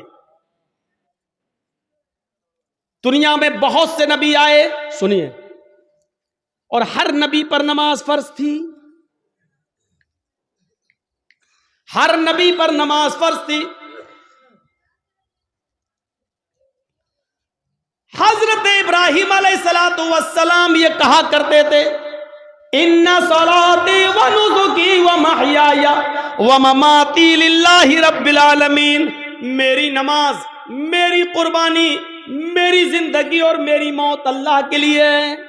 قرآن کہہ رہا ہے نا، ان صلاتی و نسکی و محیای و مماتی للہ رب العالمین، میری نماز، میری قربانی، میری زندگی، میری موت کس کے لیے؟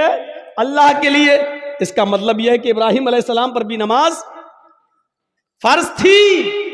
جب اپنی بیوی ہاجرہ کو اور اپنے بچے چھوٹے اسماعیل کو جب چھوڑ دیا تھا بیابان جنگل میں، اور جب چلے گئے بہت دور، بیوی اور بچے کی آنکھوں سے اوجھل ہو گئے، تو ابراہیم علیہ السلام نے جو دعا کی تھی وہ دعا کو دیکھو قرآن ریکارڈ کرتا ہے، ربی انی اسکنت من ذریتی بواد غیر ذی زرع عند بیتک المحرم لیقیموا الصلاۃ،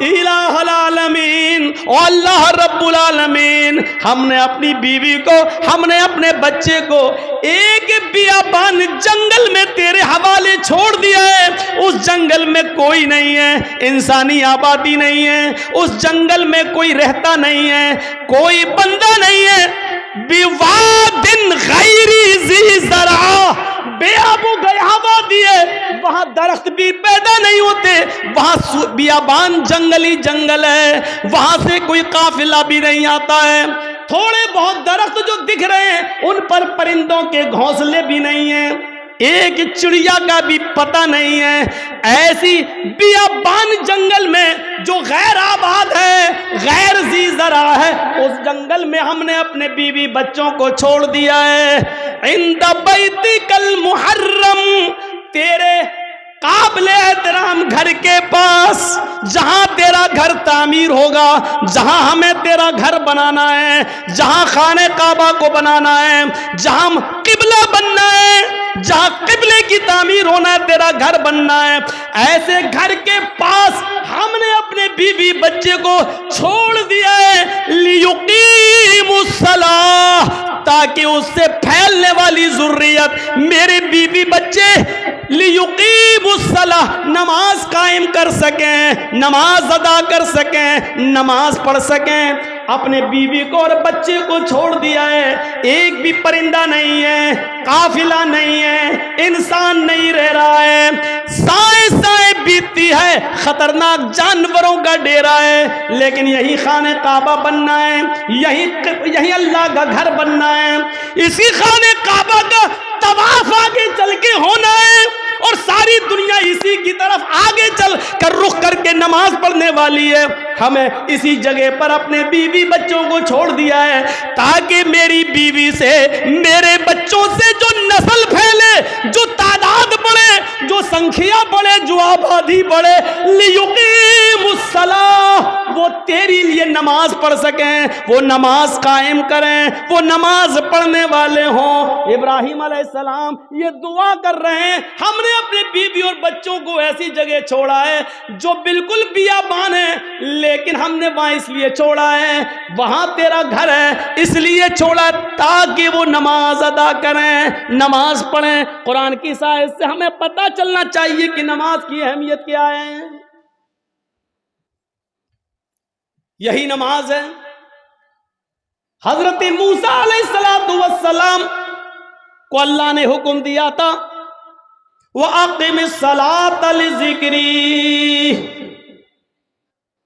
آئے موسیٰ تم میری یاد کے لیے, مجھے یاد کرنے کے لیے نماز قائم کرو. پتا چلا کہ یہ نماز موسیٰ علیہ السلام پر بھی فرض تھی, ابراہیم پر بھی فرض تھی, نوح علیہ السلام پر بھی فرض تھی.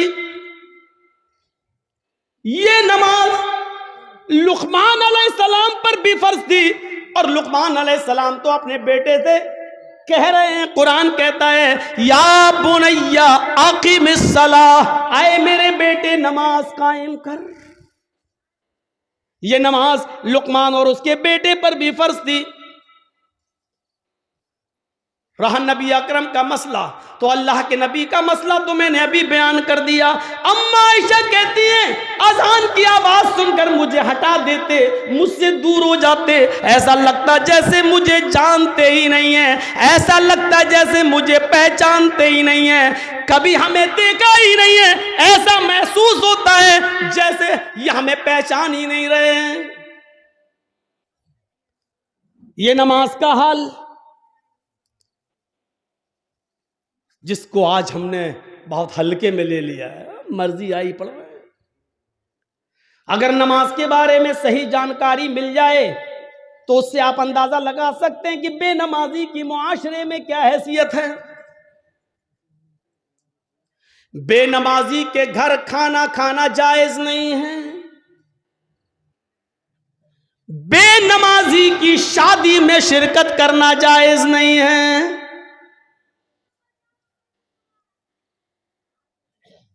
اگر کسی لڑکی کی شادی کسی بے نمازی سے ہو جائے تو اس لڑکی کا بے نمازی پتی کے ساتھ رہنا جائز نہیں ہے. سمجھائے, مانتا ہے تو ٹھیک ہے, نہیں مانتا تو الگ ہو جائے. سوال یہ ہے کہ وہ طلاق نہ دے تو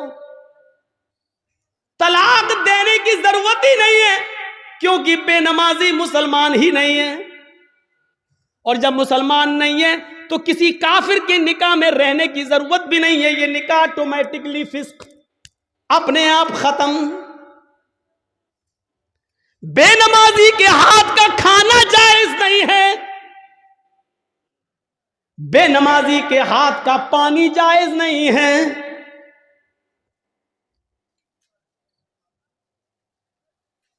بے نمازی اگر مر جائے تو اس کی نماز جنازہ پڑھنا جائز نہیں ہے. بے نمازی اگر مر جائے تو اس کو مسلمانوں کے قبرستان میں دفن کرنا جائز نہیں ہے. کیا کیا بتاؤں.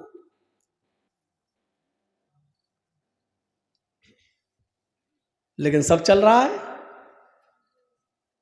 کتنا بڑا دل گردہ ہے آج جس کی حیثیت یہ ہو اور شادی کے موقع پر ہم یہ نہ دیکھیں. پوچھتے ہیں لڑکی پڑھی لکھی ہے, ہاں کتنی, قرآن پڑھی ہے. کتنا بڑا کارنامہ ہے, قرآن پڑھی ہے. اور قرآن کھلتا کب ہے؟ رمضان میں. پھر پورے رمضان تک بند رہتا ہے. پھر جب رمضان کا مہینہ آئے گا تب وہ کپڑے سے کھلے گا, دھول اس وقت صاف ہوگی. اپنے جہیز کے برتن روز دھوئے گی, اماں کی اور باپ کی طرف سے ملے ہوئے برتن روز دھوئے گی. لیکن قرآن جس جزدان میں لپٹا ہوا ہے اس کو مہینوں ہو جاتے ہیں اس کو صاف کرنے کی نوبت نہیں ہے. جس طریقے سے بے نمازی عورت بے نمازی آدمی کے ساتھ نہیں رہ سکتی, اسی طریقے سے نمازی شوہر کے ساتھ بے نمازی عورت نہیں رہ سکتی.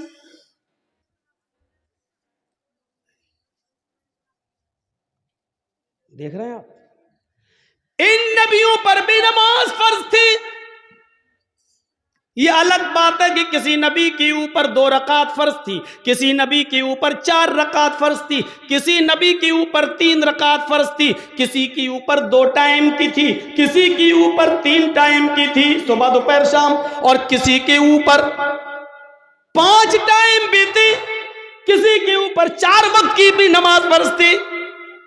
لیکن اللہ کے نبی جناب محمد رسول اللہ صلی اللہ علیہ وسلم جب نبی بنا کر بھیجے گئے تو آپ نے یہ نماز 5 وقت کی فرض کی, کیونکہ اللہ تعالیٰ نے 50 سے 5 وقت کی کر دی. اور جب 5 وقت کی فرض کر دی گئی تو نماز کا اصول یہ بنایا کہ فجر میں 2 رکعت رکھ دی, ظہر میں 4 رکعت رکھ دی, عصر میں 4 رکعت رکھ دی, مغرب میں 3 رکھ دی اور عشاء میں 4 رکھ دی. کیونکہ کسی نبی کے اوپر 2 تھی, کسی کے اوپر 3 تھی اور کسی کے اوپر 4 تھی. 2 سے کم نہیں تھی اور 4 سے زیادہ کسی کے اوپر فرض نہیں تھی. اس لیے اللہ کے نبی نے 2 بھی رکھی, 3 بھی رکھی اور 4 بھی رکھی, تاکہ لوگوں کو اس بات کا علم ہو جائے کہ میں کسی نبی کے خلاف نہیں ہوں. میں نے فجر میں 2 رکعت نماز فرض کی ہے تاکہ ان نبیوں کی بھی اقتدا ہو جائے جو 2 رکعت جو پڑھا کرتے تھے. 3 رکعت بھی میں نے مغرب میں رکھ دیے کیونکہ کچھ نبیوں پر 3 وقت 3 رکعت فرض تھی, تو میں نے ان کو کی 3 رکعت بھی رکھ دی تاکہ اس نبی کی سنت بھی زندہ ہو جائے. اور جن نبیوں پر 4 رکعت فرض تھی ہم نے ظہر, عصر اور عشاء میں 4 رکعت فرض کر دی تاکہ اس نبی کی سنت پر بھی عمل ہو جائے. میں نبیوں کا مخالف نہیں ہوں, میں رسولوں کا مخالف نہیں ہوں, ہاں میں آخری نبی ہوں. اب طریقہ میرا چلے گا, اب راستہ میرا چلے گا. دنیا میں 3 قسم کی مخلوق ہے. ایک مخلوق جو ہمیشہ کھڑی رہتی ہے, جیسے پیڑ, درخت, پہاڑ, یہ کھڑے ہیں. کچھ مخلوق جھکی ہوئی ہوتی ہے, جیسے بھینس, بکری, گائے, بھیڑ. آپ دیکھیے ہم لوگ جب ایسے رکوع میں چلے جائیں تو بالکل وہی شکل ہو جاتی ہے. اور کچھ مخلوق زمین سے چپکی ہوئی ہوتی ہے, جیسے چھپکلی, چوہا. دیوار پہ بھی چڑھے گا تو چپکا ہوا ہوگا, زمین پہ ہوگا تو ایسے ہوگا. یہ 3 ہی قسم کی مخلوق ہے, چوتھی کوئی قسم نہیں ہے. اور اللہ کہتا ہے یسبح للہ ما فی السماوات و ما فی الارض, زمین و آسمان کی ساری مخلوق اللہ کی تسبیح بیان کر رہی ہے, اللہ کی حمد و ثنا بیان کر رہی ہے. اللہ کے نبی صلی اللہ علیہ وسلم نے نماز میں یہ تینوں کنڈیشن لاگو کر دی ہے. اللہ اکبر, اے اللہ یہ پہاڑ بھی تیری حمد و ثنا بیان کرتے ہیں, یہ درختوں کے پتے بھی حمد و ثنا بیان کرتے ہیں. اگر تجھے کھڑے ہو کر کی جانے والی عبادت زیادہ پسند ہے درختوں کی, پہاڑوں کی, تو دیکھ میں کھڑا ہوں. اللہ اکبر, میری اس ادا کو قبول کر لے. اگر تجھے 4 پیر والے جانوروں کی عبادت زیادہ پسند ہے تو دیکھ میں جھک گیا ہوں. اللہ اکبر, میں نے رکوع کر لیا ہے, دیکھ میں نے بھی ان کی طرح شکل بنا لی ہے. اگر تجھے چھپکلی, چوہے اور زمین پر رینگنے والے کیڑے مکوڑے, سانپ بچھوؤں کی عبادت اور ان کی تسبیح پسند ہے تو دیکھ میں سجدہ کر رہا ہوں. اللہ اکبر, زمین پر چپک گئے, سجدہ کر لیا. اے اللہ اگر تجھے یہ حیات پسند ہے تو میں بھی اس حیات کو کر رہا ہوں. تینوں چیزیں نماز کے اندر لاگو کر دی ہیں. پتہ نہیں اللہ کو کون سی ادا زیادہ پسند ہے. اللہ تینوں اداؤں میں سے جو تجھے پسند ہے وہ قبول کر لے.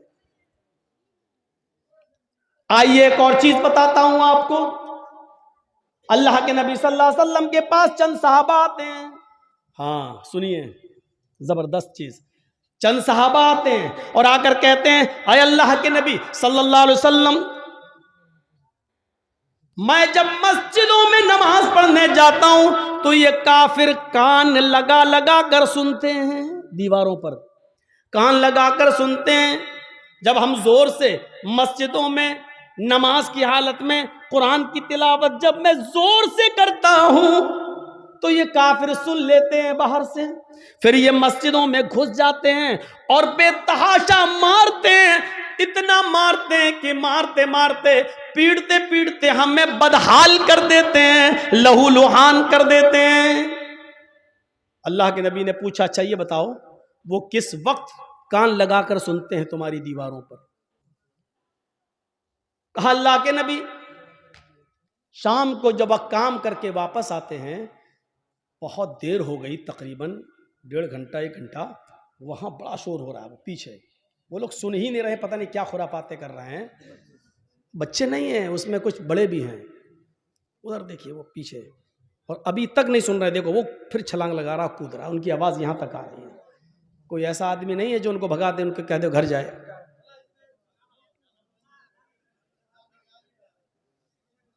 اتنے شیطان بچے. ان کے ماں باپ سے پوچھو، ہمارا دل کہتا ہے یہ رات میں پیدا ہوئے ہوں گے.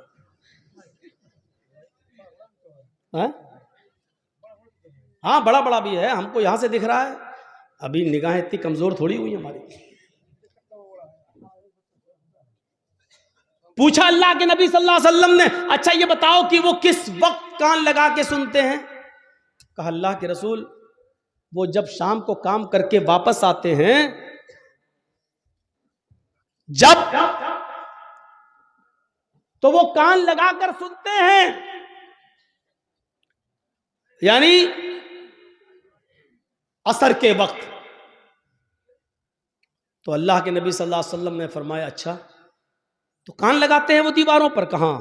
تو ٹھیک ہے پھر عصر میں تم قرآن کی قرأت زور سے کرنا بند کر دو، یعنی آہستہ پڑھ لو. اور کب کان لگاتے ہیں؟ کہ اللہ کے رسول قیلولہ کرتے وقت. ہم لوگ جب دوپہر میں کام کر کے آتے ہیں، گھر میں کھانا کھا کے تھوڑا سوتے ہیں، قیلولہ یعنی ظہر کی نماز کے وقت وہ کان لگا کر سنتے ہیں اور ہم کو پکڑ کے مارتے ہیں جب ہم زور سے قرآن کی تلاوت کرتے ہیں تب. تو اللہ کے نبی نے کہا ظہر میں بھی تم قرآن کو آہستہ پڑھو. دیکھیے آپ نے یہ نہیں کہا کہ نماز گھر میں پڑھ لو. مقامی آدمی ہو جو کہیں کا رہنے والا ہو، آپ اپنے گاؤں کے رہنے والے ہیں تو آپ اپنے گھر پہ نماز نہیں پڑھیں گے. کوئی مسافر آدمی ہے، سفر سے آیا ہے، تو وہ جہاں ٹھہرا ہے، جہاں رکا ہے، وہ نماز پڑھ سکتا ہے اپنے مقام پر جہاں وہ ٹھہرا ہے، اس لیے کہ اس کو قصر میں کرنا ہے، 2 رکعت پڑھنا ہے. اور مسافر ظہر اور عصر ایک ساتھ پڑھ سکتا ہے، مغرب اور عشاء ایک ساتھ پڑھ سکتا ہے، وہ 2 نمازیں ملا سکتا ہے، اس کو گنجائش ہے. لیکن مقامی آدمی کو نہیں. اللہ کے رسول نے ان سے کیا کہا؟ اچھا ظہر میں مارتے ہیں اور عصر میں مارتے ہیں. کہاں؟ تو ٹھیک ہے ظہر میں آہستہ پڑھ لو اور عصر میں آہستہ پڑھ لو. اچھا یہ بتاؤ مغرب میں؟ کہ اللہ کے رسول وہ بہت دیر سے آتے ہیں تو مغرب میں وہ کان لگا کے نہیں سنتے ہیں. تو آپ نے فرمایا پھر مغرب میں قرآن کی تلاوت زور سے کرو. اچھا عشاء میں؟ ہاں اللہ کے نبی جب وہ گھر کاروبار کر کے کھیتی باڑی کر کے واپس آتے ہیں تو عشاء میں بھی کان لگا کے سنتے ہیں. آپ نے ہاں تو وہ عشاء میں بھی نہیں سنتے ہیں کیونکہ تھکے ہوئے ہوتے ہیں، کھانا کھایا اور سو گئے.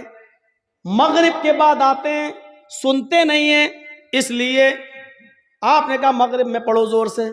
عشاء کی نماز آپ اتنی دیر سے پڑھتے ہیں کہ ان کو نیند آ جاتی ہے، وہ عشاء میں بھی نہیں سنتے. آپ نے فرمایا تو عشاء میں بھی پڑھو. اچھا فجر میں؟ کہ اللہ کے نبی فجر میں تو وہ خود ہی گھوڑا بیچ کے سوتے رہتے ہیں. تو آپ نے کہا پھر فجر میں بھی زور سے تلاوت کرو. پہلے یہ 5 وقت زور سے تلاوت ہوتی تھی، 5 نمازوں میں زور سے پڑھا جاتا تھا. الحمدللہ رب العالمین. جب صحابہ نے شکایت کی کہ اے اللہ کے رسول یہ ہمیں مارتے ہیں، کانوں میں دیواروں پہ کان لگاتے ہیں، سن لیتے پڑھ رہے ہیں تو مارتے ہیں، پیٹتے اتنا مارتے ہیں کہ لہو لہان ہو جاتے ہیں. تو آپ نے کہا کب مارتے؟ کہا ظہر میں. آپ نے کہا ظہر میں آہستہ پڑھو. کب مارتے ہیں؟ کہا عصر میں. عصر میں بھی آہستہ پڑھو. مغرب میں؟ کہا نہیں زور سے پڑھو. عشاء میں سو جاتے ہیں وہ، زور سے پڑھو. فجر میں نہیں اٹھتے ہیں وہ، زور سے پڑھو. میرے بھائیوں یہ سلسلہ چلتا رہا، بہت دنوں تک یہ سلسلہ چلتا رہا، اور اتنے دنوں تک یہ سلسلہ چلا کہ مکہ فتح ہو گیا. جب مکہ میں کامیابی مل گئی اور نبی کی حکومت آ گئی، تب صحابہ کرام نے پھر عرض کیا. اب جو چیز بتانا چاہتا ہوں وہ سنیے. اب صحابہ نے عرض کیا، اے اللہ کے نبی، جب ہمارے حالات خراب تھے، جب یہ ہمیں مارتے تھے پیٹتے تھے، جس کی وجہ سے آپ نے آہستہ پڑھنے کا حکم دے دیا تھا ظہر میں اور عصر میں، اب تو یہ مارتے نہیں ہیں، اب تو حکومت ہمارے ہاتھ میں آ گئی، اب تو مکہ اور مدینہ کی باغ ڈور ہمارے ہاتھ میں ہے، تو اے اللہ کے نبی ہمیں پہلی والی اجازت دے دیجئے، اب ہم پھر سے 5 وقت کی نمازوں میں زور سے تلاوت کریں. بھئی حالات اب ختم ہو گئے، پہلے حالات برے تھے اس لیے آپ نے آہستہ پڑھنے کو کہہ دیا، اب تو ہمارے فیور میں ہے حالات، اب تو ہمارے حق میں ہے حالات، تو اب کیوں ہم آہستہ پڑھیں، اب ہم زور سے پڑھیں گے. آپ نے کہا نہیں بالکل نہیں. صحابہ نے کہا اللہ کے رسول کیا یہ وجہ نہیں تھی کہ یہ لوگ ہمیں مارتے تھے اس لیے آپ نے آہستہ پڑھنے کے لیے کہہ دیا تھا؟ آپ نے کہا وجہ یہی تھی. کہا جب وہ ریزن ختم ہو گیا، جب وہ وجہ ختم ہو گئی تو اب زور سے پڑھنے کی اجازت کیوں نہیں دی جا رہی ہے؟ اللہ کے نبی نے کیا فرمایا؟ آپ نے فرمایا اس لیے کہ بعد میں آنے والے لوگ جب یہ سوچیں گے کہ ظہر میں عصر میں آہستہ پڑھنے کی اجازت کیوں دی، اور مغرب میں عشاء میں اور فجر میں زور سے تلاوت کیوں کی جاتی ہے، جب یہ بعد میں آنے والے لوگوں کو پتا چلے گا، جب وہ اس کی ہسٹری پڑھیں گے، جب وہ حدیثیں پڑھیں گے، جب ان کو معلوم ہوگا کہ صحابہ کرام مار کھاتے تھے، اتنا پیٹے جاتے تھے کہ ان کی چمڑی ادھڑ جاتی تھی، لہو لوہان ہو جاتے تھے، اس کے باوجود انہوں نے نماز نہیں چھوڑی، ماریں کھائیں لیکن نماز پڑھی، آہستہ پڑھی لیکن پڑھی، نماز چھوڑی نہیں ہے. جب ان کو اس بات کا علم ہوگا تب ان کو پتا چلے گا کہ صحابہ کرام نے بڑی سے بڑی مصیبتیں جھیلی ہیں لیکن نماز نہیں چھوڑی ہے، نماز ترک نہیں کی ہے، تو پھر وہ بھی نمازی بن جائیں گے، وہ بھی نماز کے پابند ہو جائیں گے. اب آپ کو اندازہ ہے میرے بھائیوں، صحابہ کرام مارے کھاتے تھے، اتنا پیٹتے تھے کہ ان کی چمڑی ادھر جاتی تھی، جسم سے خون بہتا تھا، لیکن اس کے باوجود نماز پڑھ رہے ہیں. اللہ کے رسول نے کہا زور سے مت پڑھو، آہستہ پڑھو، لیکن پڑھو. نماز ایسی کنڈیشن میں بھی معاف نہیں. ہٹے کھٹے تندرست ہیں اور نماز نہیں پڑھتے. اور جرأت دیکھو، بہادری، ہمت تو دیکھو. اذان کی آواز آ رہی ہے، کچھ لوگ مسجد میں نماز کے لیے جا بھی رہے ہیں، لیکن کلیجہ اتنا بڑا کہ ان نمازیوں کے سامنے ہوٹلوں پہ بیٹھ کے چائے ہم پی رہے ہیں. ہمارا دل اور ہمارا کلیجہ کتنا مضبوط ہے. یا اللہ تیرا عذاب کیسے رکا ہوا ہے. اتنی بڑی غلطی اگر پچھلے زمانے کی امتوں نے کی ہوتی تو ابھی تک آگ اور پتھر کے عذاب سے وہ ہلاک ہو گئے ہوتے. اللہ رب العالمین کا عذاب ہم پر آ کیوں نہیں رہا ہے؟ اس کی وجہ کیا ہے؟ اتنا بڑا کلیجہ. مسجد کے سامنے ہوٹل کے باہر، مسجد کے باہر ہوٹل پہ بیٹھ جائیں ہم، اور نماز مسجد کے اندر ہو رہی ہو اور ہم مسجد کے سامنے سے گزر جائیں سائیکل لے کر اور بائک لے کر.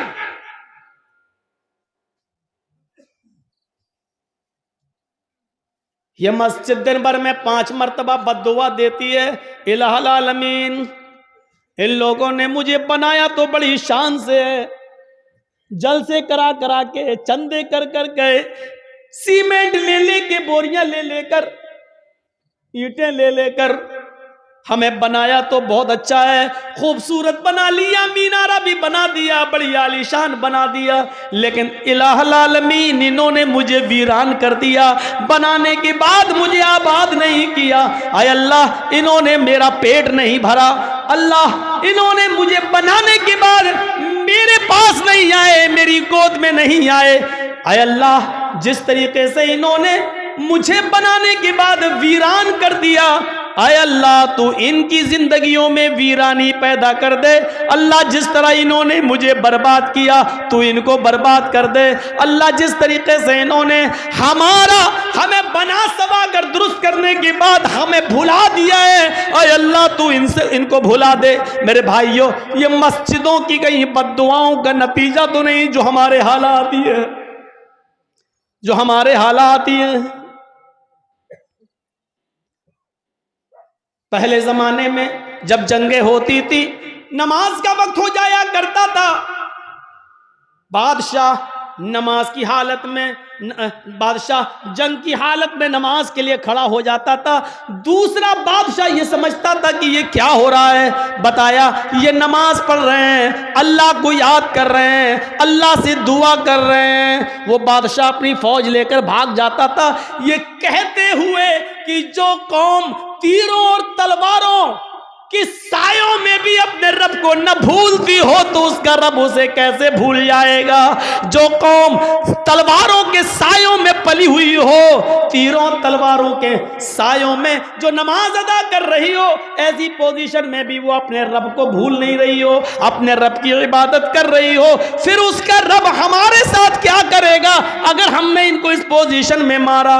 وہ اپنی فوج، اپنے ہتھیار، اپنے گھوڑے، اپنا سارا ہتھیار وہیں پر ڈال کر بھاگ جایا کرتے تھے، یہ کہتے ہوئے کہ اے اللہ والو ہم تمہارا مقابلہ نہیں کر سکتے، اے اللہ والو ہم تمہارا مقابلہ نہیں کر سکتے۔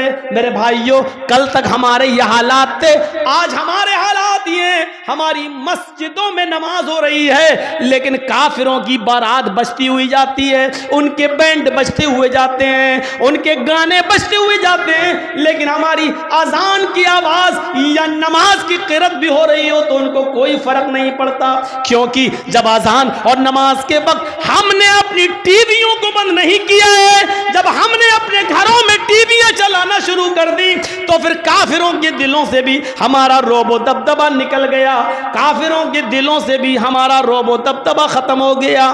کیوں ہوگا؟ ہم نے کافروں کے دلوں میں اپنی عزت بنائی کہاں ہے؟ کہاں بنائی ہے ہم نے اپنی عزت؟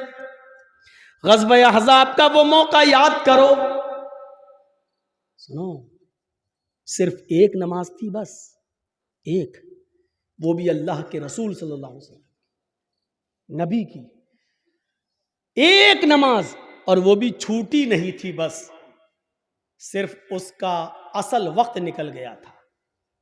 غزوہ، جنگ ہو رہی ہے، نام ہے اس غزوے کا غزوہ احزاب، اور سنو، کلیجہ سنبھال کر سنو، دل سنبھال کے سنو اس واقعے کو۔ غزوہ احزاب، کافروں کی طرف سے تیر چل رہے ہیں، مسلمانوں کی طرف سے بھی تیر چل رہے ہیں، یہ جنگ اتنی خطرناک ہوئی کہ عصر کی نماز کا وقت آ گیا، لیکن صحابہ کرام سنبھل نہیں پائے، کوئی ادھر تھا کوئی ادھر تھا، نماز پڑھیں تو کیسے پڑھیں؟ ایک ساتھ ہوتے تو چلو آدھے پڑھ لیتے، آدھے جنگ کرتے، پھر یہ جو آدھے پڑھ چکے ہوتے یہ جنگ میں چلے جاتے، جو چھوٹ گئے وہ بعد میں پڑھ لیتے، لیکن کوئی ادھر ہے کوئی ادھر ہے، یہ عصر کی نماز کا وقت تھا، عصر کی نماز کا وقت، اللہ کے رسول نماز پڑھا نہیں سکے اور صحابہ ایک ساتھ جمع نہیں ہو سکے، کوئی ادھر سے تیر چلا رہا کوئی ادھر سے تیر چلا رہا ہے، لیکن تیر چلاتے چلاتے چلاتے چلاتے مغرب کا سورج جو ڈوبتا ہے مغرب کی نماز کے لیے، سورج کے ڈوبنے سے، سورج کے غروب ہونے سے تھوڑی دیر پہلے صحابہ کرام نے اس جنگ پر کامیابی حاصل کر لی، یعنی کافروں کو ہرا دیا، لیکن عصر کی نماز کا وقت نکل گیا۔ سنیے، عصر کی نماز کا وقت نکل گیا تھا، جلدی سے وہیں صحابہ نے تیمم کیا اور وضو بنا، تیمم پانی تو تھا نہیں، جلدی سے تیمم کیا اور نماز پڑھنا شروع کر دی۔ سورج ڈوبنے سے غروب ہونے سے پہلے پہلے اللہ کے نبی نے اور صحابہ نے عصر کی نماز پڑھ لی، صرف وقت نکل گیا، جو پڑھنا چاہیے تھا پونے، ہم لوگوں کے یہاں کتنے بجے ہوتی ہے عصر؟ آپ کے یہاں کتنے بجے ہو رہی ہے عصر؟ 2:45 پر؟ ہاں، کہیں 3:30 پہ بھی ہو رہی ہوگی، 3:15 آپ کی مسجد میں کتنے بجے ہو رہی ہے؟ 3:15. اب 3:15 کی جگہ پر کوئی آدمی 5:15 پہ نماز پڑھے تو وقت نکل گیا ہے نا اس کا عصر کا. مان لیجئے 5:30 پہ سورج ڈوب رہا ہے اور 5:15 پہ آدمی نماز پڑھ رہا ہے تو سورج ڈوبنے سے پہلے ہی تو پڑھ رہا ہے. وہ سورج غروب ہونے والا ہے. جلدی سے اللہ کے رسول نے اور صحابہ نے تیمم کیا اور نماز پڑھ لی. اور پڑھنے کے بعد جو جملے کہے وہ سنو, جو جملے کہے ان کافروں کے لیے وہ سنو. مَلَأَ اللَّهُ بُيُوتَهُمْ وَقُبُورَهُمْ نَارًا كَمَا حَبَسُونَا وَشَغَلُونَا عَنِ الصَّلَاةِ الْوُسْطَىٰ. بخاری شریف کی حدیث کے الفاظ ہیں. اللہ کے نبی فرماتے ہیں الہ العالمین, جن کافروں کی وجہ سے آج ہماری عصر کی نماز کا اول وقت نکل گیا, اے اللہ جن کافروں کی وجہ سے آج میری عصر کی نماز کا اصلی وقت نکل گیا, وقت پر ہم نماز نہیں پڑھ سکے, سورج ڈوبنے سے پہلے آج ہم نے عصر کی نماز پڑھی, اس کے ذمہ دار یہ کافر ہیں, یہ جنگ کرنے والے, ان کی وجہ سے میری عصر کی نماز کا وقت نکلا ہے. مَلَأَ اللَّهُ بُيُوتَهُمْ, اے اللہ ان کے گھروں کو تو آگ سے بھر دے, اے اللہ ان کے گھروں میں آگ لگا دے, اے اللہ ان کے گھروں میں تو آگ سے بھر دے. نماز کے وقت اپنے گھروں میں بیٹھنے والوں نبی اکرم کی اس بد دعا پر ذرا غور کرو. مَلَأَ اللَّهُ بُيُوتَهُمْ, اے اللہ ان کے گھروں کو تو آگ سے بھر دے. میرے نبی نے کبھی کسی کو بد دعا نہیں دی. مار کھایا پھر بھی معاف کر دیا. نبی کی بیٹی کو جس نے پیٹ پھاڑا, حبار ابن اسود نے تیر مار کر, نبی کی بیٹی زینب کے پیٹ میں حمل تھا, بچہ تھا, تیر پیٹ میں لگتا ہے, بچہ گر جاتا ہے. زینب مدینے پہنچتی ہیں, ہوش میں آتی ہیں تو ان کو پتا چلتا ہے کہ میرے پیٹ کا بچہ گر گیا ہے, ضائع ہو گیا ہے. اس صدمے کو وہ برداشت نہ کر سکی, انتقال کر گئی. 10 سال کے بعد جب حبار ابن اسود سامنے آیا اور مدینے میں اللہ کے نبی سے معافی مانگنے لگا کہ مجھے معاف کر دو, میں بھی مجرم ہوں اور آپ کی بیٹی کا قاتل ہوں. 10 سال پہلے آپ کی بیٹی کے پیٹ میں تیر مارا تھا, حمل گر گیا تھا. نبی اکرم کی آنکھوں میں آنسو آ گئے, بیٹی کی یاد آ گئی, رونے لگے. لیکن کہتے حبار میری بیٹی کے قاتل میں نے آج تک اپنے لیے اور اپنے خاندان کے لیے کبھی بدلہ نہیں لیا. آج تو نے معافی مانگی, جا میں نے تجھے بھی معاف کر دیا, جا جا جا حبار میری بیٹی کے قاتل, میں نے اپنی بیٹی کے قتل کا خون معاف کر دیا. وہ حمزہ جو نبی کا چچا اور ہندا نے پیٹ پھاڑا, ناک کاٹی, کان کاٹا, زبان کاٹی اور اسی میں دھاگا ڈال کر ناک, کان, زبان کا ہار بنا کر اپنے گلے میں پہنا. وہ ہندا جس نے حمزہ کا پیٹ پھاڑ کے کلیجہ نکالا اور چبایا, ہمت نہیں کر سکی اس کو کھانے کی, تھوک دیتی ہے. کٹی ہوئی گردن, پھٹا ہوا پیٹ, نکلا ہوا کلیجہ, کٹی ہوئی ناک, کٹا ہوا کان, کٹی ہوئی زبان. یہ لاش جب نبی کے سامنے آئی تو آپ کی آنکھوں میں آنسو آ گئے اور کہا اے حمزہ قیامت تک جتنے بھی لوگ اللہ کی راہ میں قتل کیے جائیں گے یہ شہید ہوں گے, لیکن تو قیامت کے دن سید الشہداء بنا کر اٹھایا جائے گا, تمام شہیدوں کا سردار بنا کر اٹھایا جائے گا. ایسا حال کرنے والی ہندا جب نبی کے سامنے آئی تو آپ نے کہا کیا چاہتی ہو؟ معافی.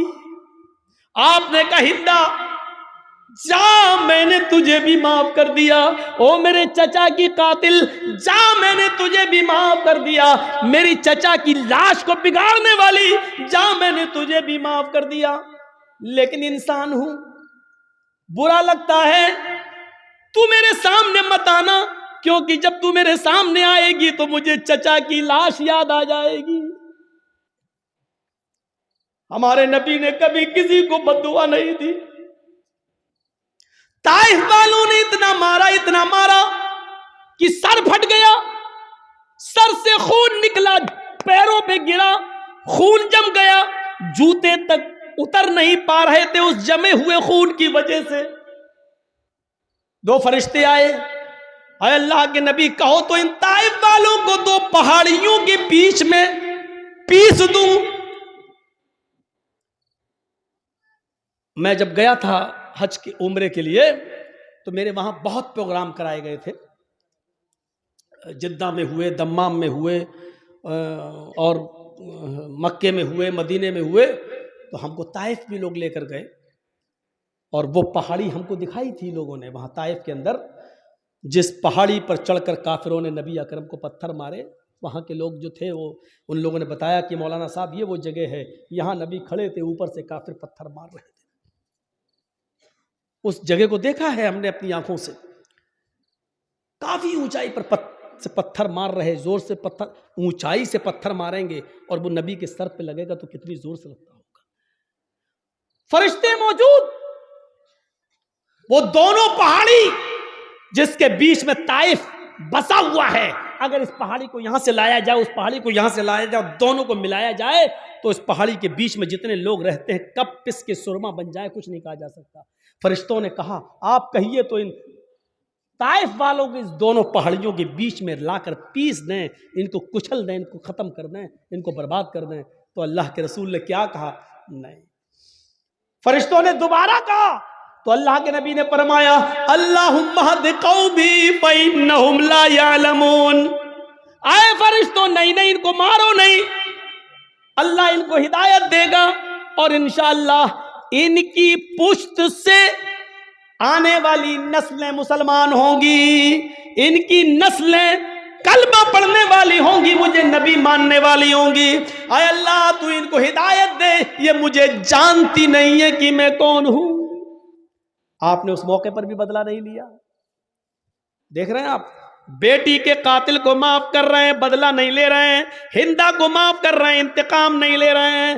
طائف میں پتھر کھانے کے باوجود فرشتے پتھروں کا طائف والوں کو پیسنا چاہتے ہیں، لیکن نبی انتقام نہیں لے رہے ہیں، کہہ رہے ہیں اے اللہ تو ان کو ہدایت دے۔ مار کھا کر دعائیں دینے والے نبی، لیکن آج اصول دیکھو، جس نے کبھی بد دعا نہیں دی آج وہ بد دعا دے رہا ہے۔ کیا کہہ رہا ہے؟ ملا اللہ بیوتہم، اے اللہ ان کافروں کے گھروں کو آگ سے بھر دے، اس لیے کہ آج انہوں نے میری بیٹی کو قتل نہیں کیا، میرے چچا کا کلیجہ نہیں نکالا، ناک نہیں کاٹی، کان نہیں کاٹا، انہوں نے آج مجھے نہیں مارا، بلکہ آج ان کی وجہ سے عصر کی نماز کا وقت نکلا۔ غور کرو، بیٹی کو مارا تو اس کو معاف کر دیا، چچا کا کلیجہ نکال کے کھانے والی کو معاف کر دیا، لیکن جن کی وجہ سے عصر کی نماز چھوٹ گئی، وقت پر نہیں پڑھ سکے، ان کو معاف نہیں کر رہے۔ اللہ کے نبی کہہ رہے ملا اللہ بیوتہم، اے اللہ ان کے گھروں کو تو آگ سے بھر دے، اور جب یہ مر جائیں آگ میں، اور جب ان کی قبروں، جب ان کو دفن کیا جائے قبروں میں، تو قبورہم، اے اللہ مرنے کے بعد بھی ان کو بخشنا نہیں، ان کی قبروں میں بھی آگ لگا دینا۔ کتنی ڈینجر بد دعا ہے۔ اندازہ لگاؤ، نماز جن کی وجہ سے چھوٹ رہی ہے وہ بھی سوچیں۔ جرجی صاحب نماز پڑھتے ہیں، نماز کا وقت ہو رہا ہے، مسجد میں جا رہے ہیں، اور آپ نماز کے وقت میں اپنے گھر میں ناشتہ کرانے لے جا رہے ہیں، تو اس کا مطلب یہ ہے کہ آپ کی وجہ سے نماز چھوٹ رہی ہے، آپ سبب بن رہے ہیں۔ یا تو نماز سے اتنا پہلے ناشتہ کرانا چاہیے تھا کہ اذان کے فوراً بعد نماز پڑھی جا سکے، یا پھر نماز کے بعد آپ کو ناشتہ کرانا چاہیے تھا۔ آپ ایسے موقع پر کیوں لے جا رہے ہیں؟ یہ ذہن غور کریے گا، غور کریے گا۔ وہ جنگ ہو رہی ہے، اللہ سبب مت بنیے کسی کا، آپ خود نماز پڑھنے رہے ہیں، دوسرے کی بھی نماز چھڑوا رہے ہیں آپ، یہ ایک اور گناہ ہے۔ کافر تو ویسے ہی جہنمی ہے، لیکن اللہ کے رسول صلی اللہ علیہ وسلم کیا کہہ رہے ہیں؟ اے اللہ ان کے گھروں کو آگ سے بھر دے، اور مرنے کے بعد جب یہ قبر میں دفن ہوں تو ان کی قبروں کو بھی تو آگ سے بھر دے، کما حبسونا وشغلونا عن الصلاۃ الوسطی، کیونکہ آج ان کی وجہ سے میری عصر کی نماز چھوٹ گئی۔ اوفو، ایک وقت کی نماز، اور وہ بھی چھوٹی نہیں، پڑھ لی، مغرب کے بعد نہیں پڑھ رہے ہیں، مغرب سے پہلے ہی پڑھ رہے ہیں، لیکن اصل وقت نکل جانے کی وجہ سے اب ہم اندازہ لگائیں ہم کہاں کھڑے ہیں۔ مولانا جرجی صاحب، آپ چاہے کتنا بول لو نماز کے اوپر، صبح فجر کی نماز میں ہم پھر نہیں آئیں گے، گھر میں سوتے رہیں گے۔ ہم تو بڑے باپ کے بیٹے ہیں، ہمارے اوپر تو کسی کی تقریروں کا اثر نہیں ہوا، 80-90 سال کے بزرگ علماء آئے، ان کی نہیں مانی، تم تو کل کے لونڈے تمہاری کیا سنیں گے؟ تمہارے جیسے 336 مولوی روز بولتے ہیں، کسی کی نہیں سنی ہم نے، تمہاری کیا سنیں؟ اس تقریر کے ختم ہونے کے بعد پھر بھی فجر کی نماز میں اگر ہم نے جماعت کے ساتھ نماز نہیں پڑھی تو لکھ لو آپ اپنے جلسہ کرانے میں ناکام ہو گئے۔ سوچ لو، آپ کو کوئی کامیابی نہیں ملی جلسہ کرانے کی۔ اگر تقریروں سے ایمان میں تازگی پیدا نہ ہو، مسجدوں میں نمازیوں کی تعداد نہ بڑھے تو بیکار ہیں ایسے جلسے۔ اس سے بہتر تھا کہ عشاء کی نماز کے بعد آپ سوتے اور فجر کی نماز سے پہلے آپ اٹھ کر فجر کی نماز پڑھ لیتے جماعت کے ساتھ، یہ آپ کے لیے تقریر سننے سے بہتر ہوتا۔ ایک صحابی رات بھر نماز پڑھتے رہے، اللہ اکبر، دعا مانگتے، پھر نماز پڑھی، دعا مانگتے رہے، نماز پڑھی، نماز پہ نماز، سجدے پہ سجدے، عشاء سے لے کر فجر تک برابر نماز پڑھتے رہے۔ نیت تھی فجر کی نماز پڑھ کر سوئیں گے، لیکن تھوڑی دیر پہلے، فجر کی نماز سے تھوڑی دیر پہلے ان کی آنکھ لگ گئی۔ اب سنو، فجر کی نماز سے تھوڑی دیر پہلے، بھائی رات بھر جاگ لیے تو تھوڑی دیر پہلے ایسے ویسے لیٹے تھے، چلو تھوڑا لیٹ جاتے ہیں، کمر سیدھی کرتے ہیں، ابھی اذان کا وقت ہونے والا، گئے کام سے، تھوڑی دیر کی بات آنکھ کھلی، مسجد میں نماز ہو رہی ہے، جلدی سے وضو بنایا، نماز میں شامل ہو گئے، جماعت تو مل گئی، دونوں رکعتیں مل گئیں، لیکن فجر کی نماز سے پہلے جو 2 رکعت سنت پڑھی جاتی تھی وہ نہیں پڑھ پائے۔ سن رہے ہیں؟ غور سے سنیے، وہ نہیں پڑھ پائے۔ فجر کی جماعت نہیں چھوٹی تھی، جماعت مل گئی، بھائی سو کے اٹھے، جلدی سے وضو بنائے، مسجد میں چلے گئے، نماز تو پڑھ لی، دونوں رکعتیں مل گئیں، لیکن سنتیں نہیں پڑھ پائے۔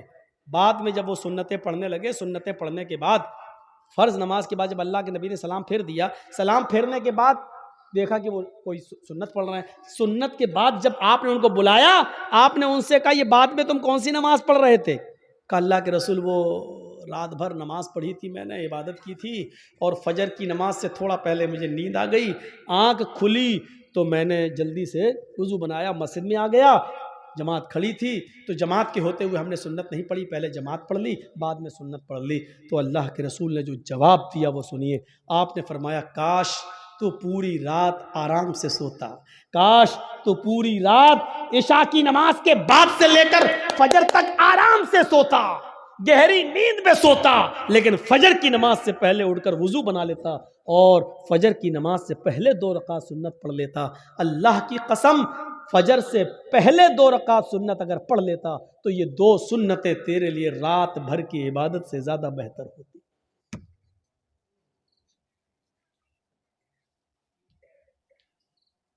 فجر کی نماز سے پہلے 2 رکعت سنت تمہاری رات بھر کی عبادت سے زیادہ بہتر ہوتی۔